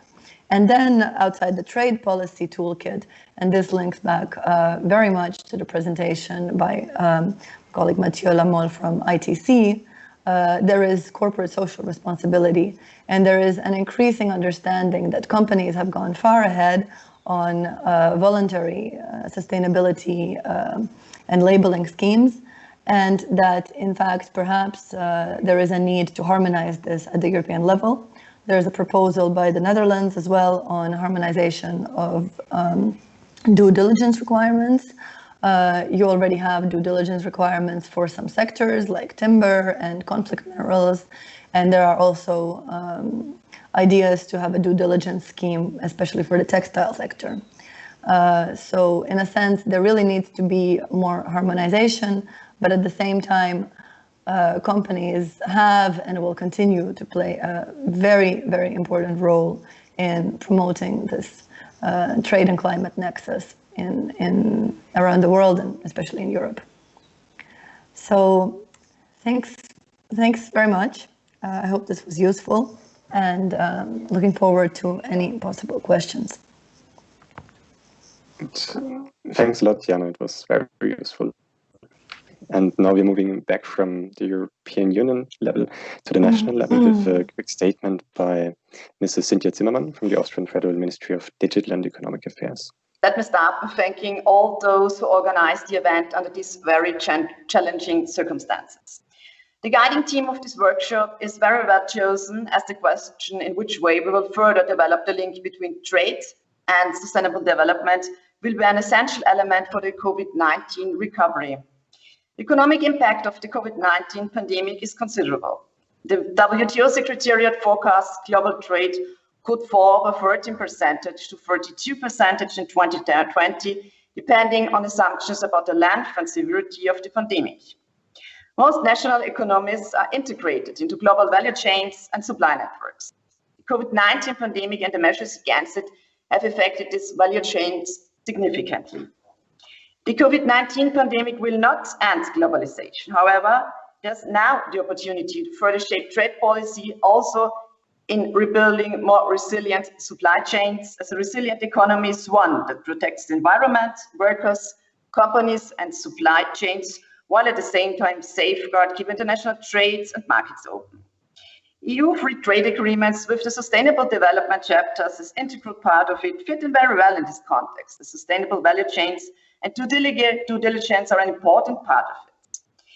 These TSD chapters reflect the EU's external action objectives with its values-based trade policy.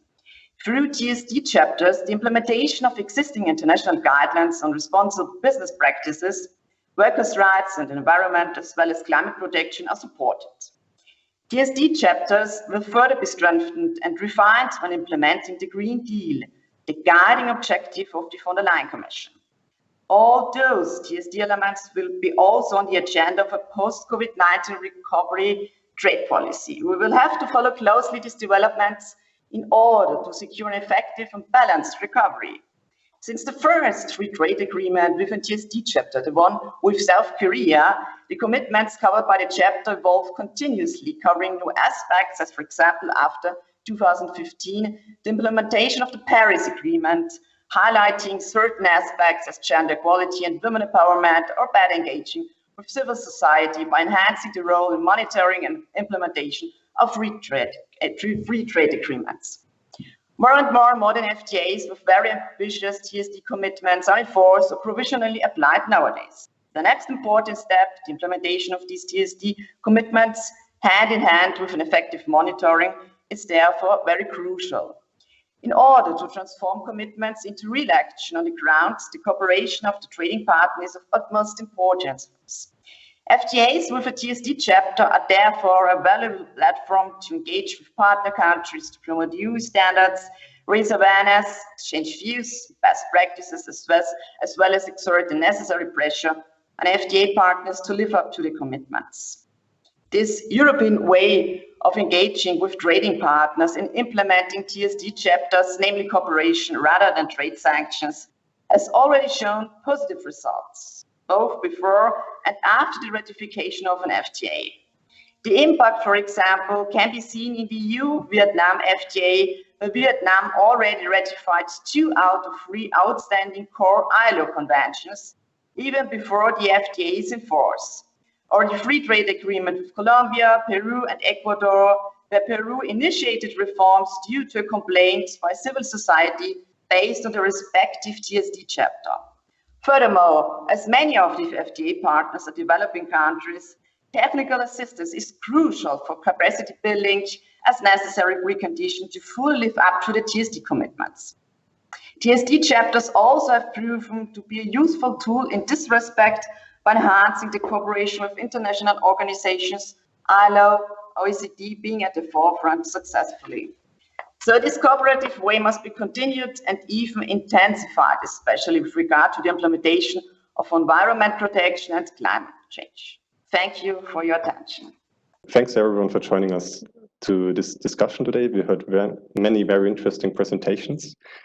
And so we have the panelists back here on the live panel.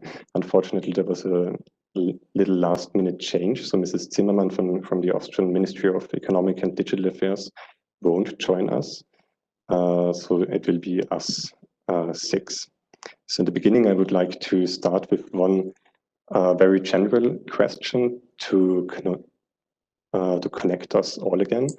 And so let's speak about the definition of sustainability. And now sustainability basically got now a de facto global definition, but do you think that all of you share the same understanding of sustainability, or do you see some differences in your understanding from the understanding of the others? And do you think that sustainability in Switzerland requires a different definition than sustainability or sustainable development in Brazil? And do you think that different definitions might be required? So this is an open question to all of you, and whoever would like to start, please start. Hi, I can contribute what first came to mind on this from the EU perspective. Of course, sustainability has always been tripartite. It's been social development, economic development, and then also environmental protection. So this is really the most at its core, the concept of sustainable development and trade. It has these 3 aspects. But what is, for me, very interesting in the last half a year and really in the post-COVID-19 context is that we are seeing the word sustainability used a lot with supply chains, supply chain resilience, and strategic autonomy. So this suggests a slight shift from this course of sustainability as we knew it towards something that actually also means that we want to maybe buy more local, that we want to maybe have supply chains more local, not only from the point of view that it's better for the environment, but also for the point of view of that we are vulnerable to disruptions, that we want to have this diversification in case of pandemics, in case of climate change disruption. So for me, the next space to watch is to what extent sustainability becomes used in discourse to substantiate strategic autonomy decisions. But that's really the Brussels perspective. So, thanks a lot, Janna. Would the others like to join in?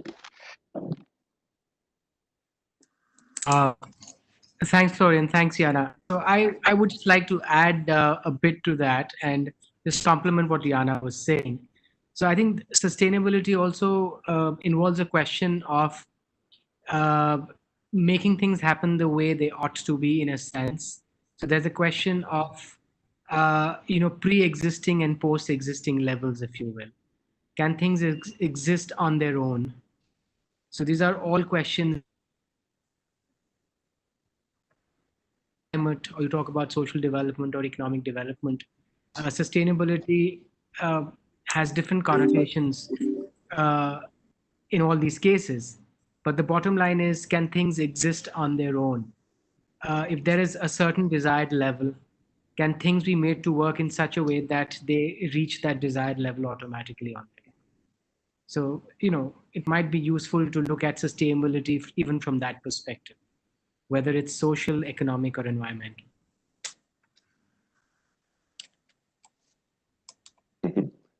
Okay, thanks a lot, Anirudh.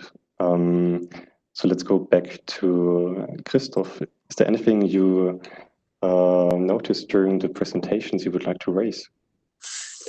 Yes, thank you, Florian, and thank you all for your extremely interesting presentations. I said to Florian before, in every presentation I've learned something new, and I am not uninformed to start off with. So my question is, have we lost faith a little bit in general existing policy? Because when times are relatively good and we have growth phases and there's globalization development, we have a more open approach, particularly to international issues such as trade. Then things get a little bit serious and problem comes up, and all of a sudden the ship turns about face and goes in the other direction. Now, strange, we know that the increase in our well-being at all levels, regardless where it began, was improved because of this open type of participation. Now, my question is, where is this inflection point, and where are we stuffing too much into trade agreements, including conditions regarding sustainable development? And where is the point where we obviously have lost faith in national systems and governance of the enterprise sector, in the enterprise sector? From the recent work, I mean, if I may, ITC, Mathieu Lamal here, very happy, and thanks again for this question. And the question it raises very much is where to put the bar vis-a-vis the national regulations, international regulations, the role of the World Trade Organization and agencies from the UN, European Commission, the World Bank.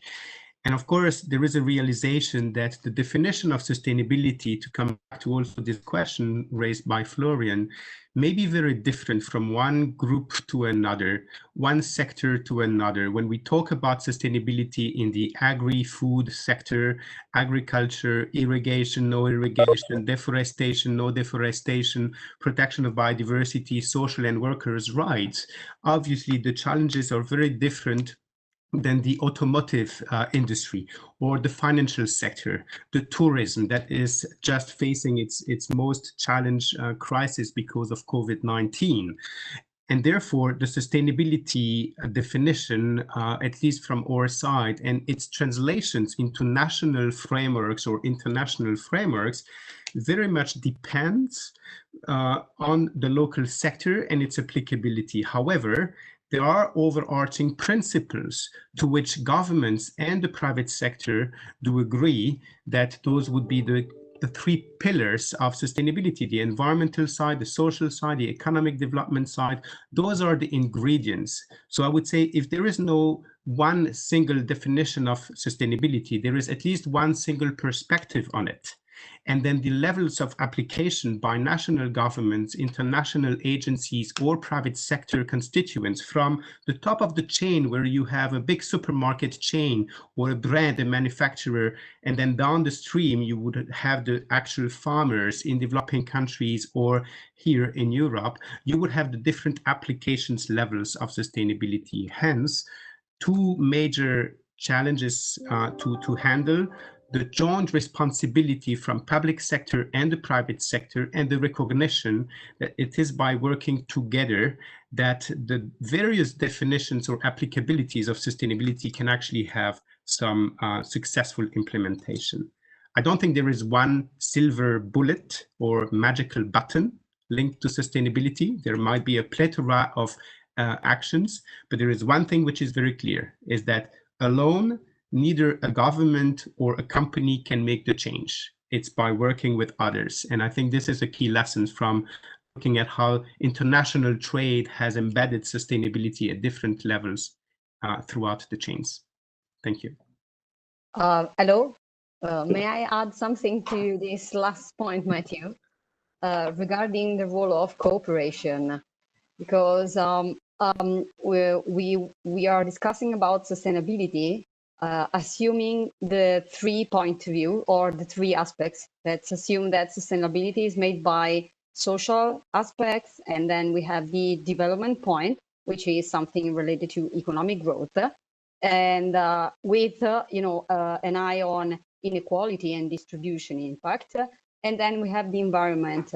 But to my view, we have also to go back to the initial debate that was something related mainly by the economist's perspective, which is the difference between the weak and the strong sustainability approach.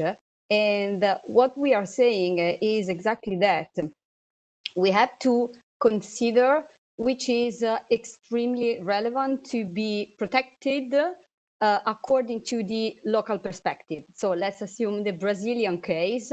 So the Amazonian forest is the first issue to be looked at if we would like to protect the overall environment. But in that case, and it is not a case that I quoted the Brazilian Amazon case.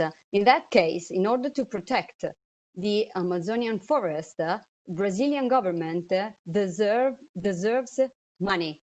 So in that case, cooperation could be a way to escape from localized externalities, approaches, and also localized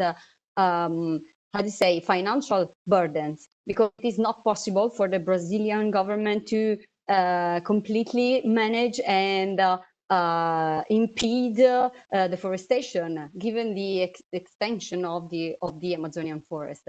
So in that case, for example, an increase in trade of ICT, for example, drones or remote sensing approaches, will help the Brazilian government to reduce the cost for protecting the forest. So trade and climate change and environmental protection can go hand in hand with a substantial improvement in cooperation. And maybe the COVID situation helped countries to understand that if all countries will go alone, we are not able anymore to be sustainable from an economic point of view. We need the others. Otherwise, it would be a global collapse. Thanks a lot, Valeria. And I would like to connect the discussion also to the research of Anirudh. And I was wondering, when we talk about aid for trade and services, it's mainly organized through governmental aid. And I was wondering, in your opinion, how could companies and businesses and business associations contribute?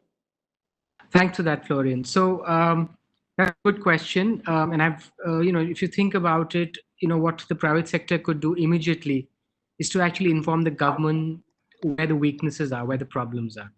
That is going to, in the first case, just make the targeting of aid for trade more effective. Because it's really the private sector, it's really the commercial interests that really know where the problems are. So, just to begin with, just that kind of cooperation with the government, that coordination, that transfer of knowledge, is telling them where the problems are. That's going to be helpful. Now, this could be done, for instance, by organizing a supply chain platforms, for instance. That would be one way by which this information can be transmitted to the government. The other thing which the private sector can do, and that's actually they've been doing already in the wake of COVID, is to facilitate trade. So, as a lot of us know, e-commerce has actually seen a spike in the recent months because a lot of transactions are now happening online. And the private sector responded, right? The telecom sector in particular, they responded by increasing bandwidth, by making services more easily accessible, by reducing costs, and also leveraging ICT for surveillance, promoting telehealth. So this is all the private sector is doing, right? So there are different ways in which the private sector can actually come together, galvanize forces, and also innovate, provide new solutions to try and kickstart the economy, especially in these times. Okay, so we can use private sector as an actor who provides information and also new technologies and disseminates them to other countries. And so when we're looking at those different tool sets, I was wondering, Janna, if you compare the impact of trade policy, the trade policy toolkit with other important levels of sustainable development like consumer choice and corporate social responsibility, do you think that consumer choice and corporate actions might be more effective for reaching sustainable development goals than trade policy? Thanks. That's a very good question. I think that essentially you cannot have one without the other. To put it quite bluntly, and you can think of trade policy as the framework, the underlying context that provides for the opportunities for certain consumer choices then to arise. I think that they have to be at a highly complementary degree. And it's definitely the role of regulators to respond to the new challenges, for example, like now with digital challenges, with privacy challenges, which are another aspect of sustainability we haven't talked about. But that having been said, trade policy is also limited in what it can achieve. And I think that was the main message of my book chapter. And actually, in terms of company decisions, they wield enormous power on basically even how sustainability is measured, on how the supply chain is structured, on what kind of emissions arise in production. And these things, it's really the company decision. So they are not to be underestimated, and maybe ultimately it's even more important, as you say. Okay, thanks a lot, Janna. And so I was wondering if you, let's switch again to Mathieu. If you make a very practical example, let's say I run a mid-sized company, which is mainly working in the chemical industry. I'm buying intermediary goods from less developed countries, and I'm selling my products again to, let's say, to Germany, to a big company. And so if I want to make sure that my supply chain complies with sustainability standards, what would be your recommendation? Where should I, as the company owner, start to check my value chain? Thank you for the practical example and question, Florian. I think first what I'm going to respond will also apply to other companies, not just chemicals buying from those remote suppliers. If you take a theoretical vision of the global value chains where the buyer will be based in Vienna or could be Geneva, Paris, or London, and has suppliers that would be based in emerging markets. The key question is to first make a mapping of the chain of actors that are involved with your business. And that means, of course, your direct suppliers, but also beyond the tier number one, you would have the second tier, the third tier, and others. So who are the suppliers of your suppliers, basically? And then once you have a mapping, an identification of the potential risks that exist from the different groups, because you will have more than one supplier, probably one coming from a certain country, another from another country, and the context there will be different. The level of risks on sustainability will be different, be it on the social side, workers' rights or human rights, versus on the environmental side. The national regulations in those countries will be different as well, be it on the environmental protection, the treatment of residues, if you're talking about the chemical sector in particular, and you have certain inputs that you're buying from these countries. The manufacturing of these products will have certain risk hotspots. So as a buyer, let's say from your country in Austria or here in Switzerland or around Europe, you will have to identify those hotspot risks and then engage a co-responsibility framework with your suppliers, but not only from the first tier, but also under a framework that will also engage the suppliers of the second tier or maybe even the third tier. Now, this is complicated. And in any of those examples that you could give to me, there will be this issue about lack of resources. And the lack of resources come back also to the previous point I made, that by no means is it possible for one single company to solve all of the issues. Even if you're highly committed in your supply chain, dealing with your suppliers means that you're not the only ones, most of the cases, dealing with those companies. They also have other buyers and other clients. And therefore, there are tools that exist that you as a company can join, a platform that promotes sustainability in the sector or in the geography and the country where you are sourcing from. Those tools exist. Of course, everyone can start inventing its own new sustainability standard, code of conduct, audit protocol, reporting framework, you name it. But there are existing tools and platforms. So my advice and recommendation to the company will be to identify, on top of the mapping of the supply chain risks and stakeholders, to identify the sustainability tools at their disposal. In the Sustainability Map website, there are numerous examples, including from the chemical sector, where such initiatives are presented. Onboarding mechanisms, membership fees, auditing procedures are also detailed.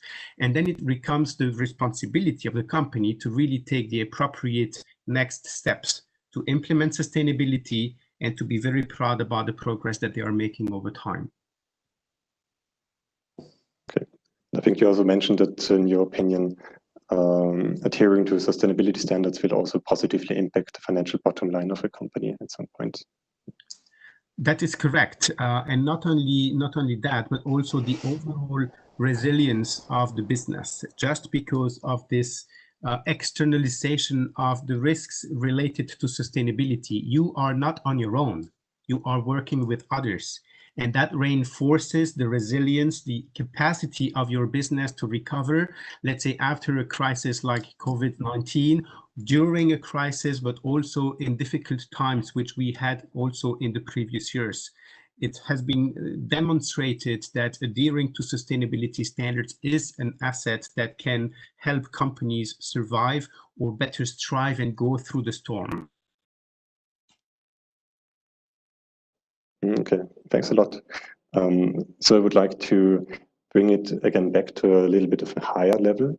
So Valeria, if we talk about policies and about how policies can diffuse through different countries, I was wondering, in your presentation, you brought an example of energy efficiency and renewable energy, so how countries perform on both of these. And with, in many countries, you could see quite a positive trajectory and a lot of improvement, but not in the case of Austria. At least the country did not improve a lot when it comes to the share of renewables in the energy mix. So I was wondering, would you say that the positive spillovers, positive policy spillovers only occur from countries which reached a certain level? Or would you say that there is also a positive feedback loop of countries pushing each other up? Thank you, Florian, for your question. And for what concerns the specific point related to renewable energies, I must admit that I don't know in detail, the energy mix in Austria, but I can also suppose that to some extent, electricity, we were looking at only renewable sources used for electric power generation. And in the case of Austria, given that it is a small country with many large economies or neighboring with Austria, it could be that a part of electricity is imported, for example, from France or from Switzerland, which is a carrier. So in that case, there is no the issue of consuming electricity from renewable share is somehow fulfilled by importing electricity. So we cannot know without a detailed analysis of the energy mix if and to what extent Austria is not improving. Okay. It is required to be careful when looking at energy data before making any assumption and definition.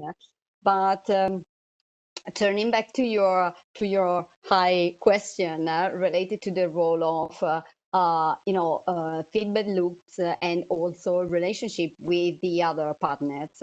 We are, for example, looking at empirical analysis of how much the connection in terms of knowledge co-creation, and in our case, it is measured by the number of patents that are applied by two or more different applicants belonging to different countries. And in that case, we are working on the case of the energy efficiency. And in that case, the higher the capacity of one country to cooperate in creating knowledge with other countries, okay, the higher the potential in terms of improved economic performance on external markets, in other sense, the Balasa index. So the higher the real not the technology, but in this case, the comparative advantage. So by working together, by cooperating in creating knowledge, it is also a way of increasing the economic performance. And the way this co-creation work, the dimension of the network is reinforced by the policy mix design that could be more converging between countries. So what we are finding, and these are empirical results based on econometric analysis on historical data, so it is not based on simulation, is that those countries that are increasing their convergence up to higher standards in terms of environmental and energy protection, they are also more able to cooperate in producing knowledge together and in exploiting knowledge, and accordingly to increase their economic performance. So there is a sort of win-win situation in this case, because environmental standards and environmental regulation are not a constraint to economic performance, going back to the early Porter hypothesis. But on the opposite, it is a way to increase and reinforce cooperation with the other countries, and also to increase the own capacity to be competitive on external markets.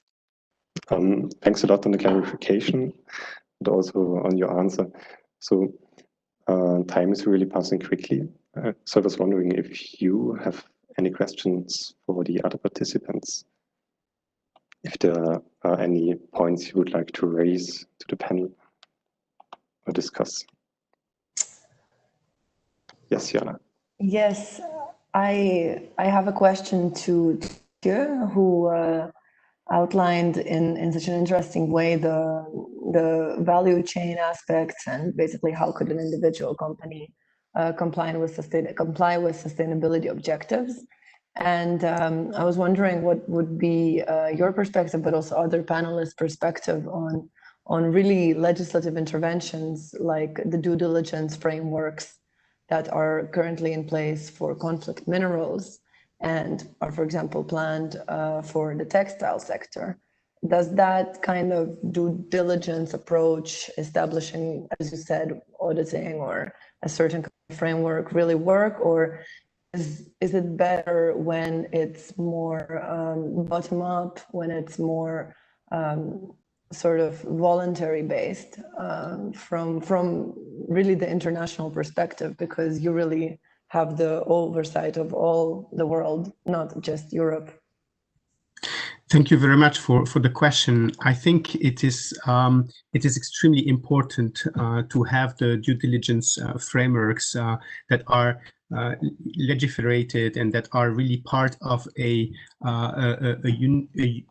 I would say a unified voice from a national or a regional perspective about what needs to be considered and what are the company's obligations. I mean, only a voluntary basis would probably not be sufficient, although there are extremely good initiatives as well that are coming from a voluntary nature and that are really transforming the industry.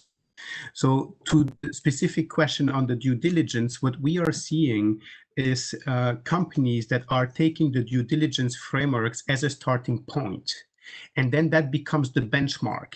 In a way, you have the due diligence criteria, indicators, and prescriptions that become the starting point benchmark.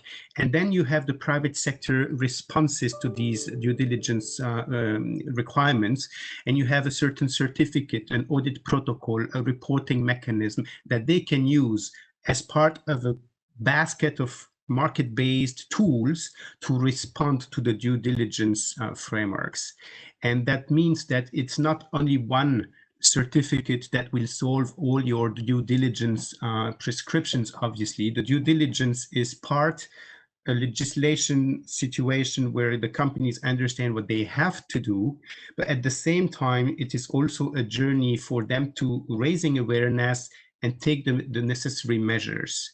And there are standards that exist, private standards, voluntary standards, reporting that the companies can use in order to fulfill due diligence. I'm very convinced, looking at the OECD guidance, the UN guiding principles, the Loi de Vigilance in France, and also all the work taking place at the European Commission on due diligence, that those would be the new tools at the hands of the companies, but not necessarily as a police saying what they have to do, because there is always this kind of flexibility on the market on what tools to be used and to which extent.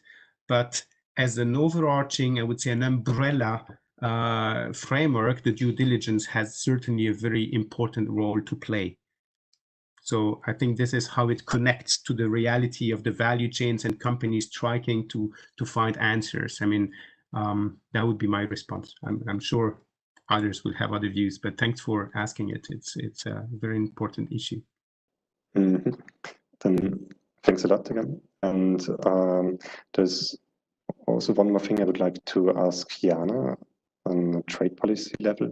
So in your opinion, how do you see the role of the member states in increasing the impact of EU trade policy, especially in connection with sustainable development and the sustainability chapters? Yeah, makes sense, especially being in the context of the Austrian Expert Day. The member states play a huge role right now in tackling the escalating protectionism. So really, when you look at what the challenges facing European companies at the small, medium enterprise level, at the bigger company level, there is a shift into trade protectionism that is substantiated by real numbers of identified trade barriers. And the way to address trade barriers that come from, they can be tariffs, but they can also be non-tariff barriers behind measures in China, most notably, but also US and the Mediterranean region. The way to address them is not only through EU trade agreements, but also very importantly through diplomatic action. And there you really have a role for the network of embassies working together with EU delegations and addressing at the level of the embassy through bilateral dialogue these very different kinds of trade barriers. I had a chance to work on the ground in Ukraine some years ago, and when you're really in a new country or an emerging market, you can really find the whole spectrum of trade barriers that are then addressed in this way.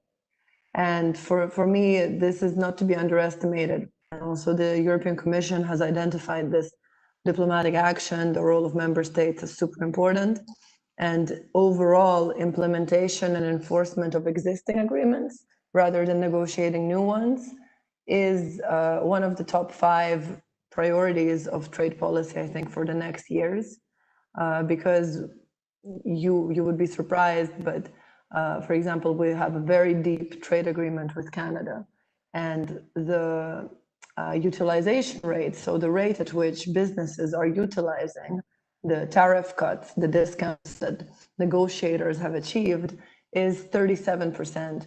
And we are actually quite happy with, or at the policymaker level, the 37% is presented as quite an achievement. So this just shows you how much there is actually still to be implemented on the level of existing trade agreements, and how much trade commitments of the WTO also still need to be enforced. And this is definitely a member state competence, or a joint cooperation between industry, embassies, and the EU level. So there is actually quite a lot of potential for utilizing the full scope of those agreements, and also accessing those export potentials by companies in exactly. Okay, thanks a lot, Janna. Are there any other points you would like to raise, any of you? I think if not, then we can slowly come to an end, as we are already well above our original time proposal. So I want to thank all of you again for joining us today. I would like to invite the audience to read your articles, read the book.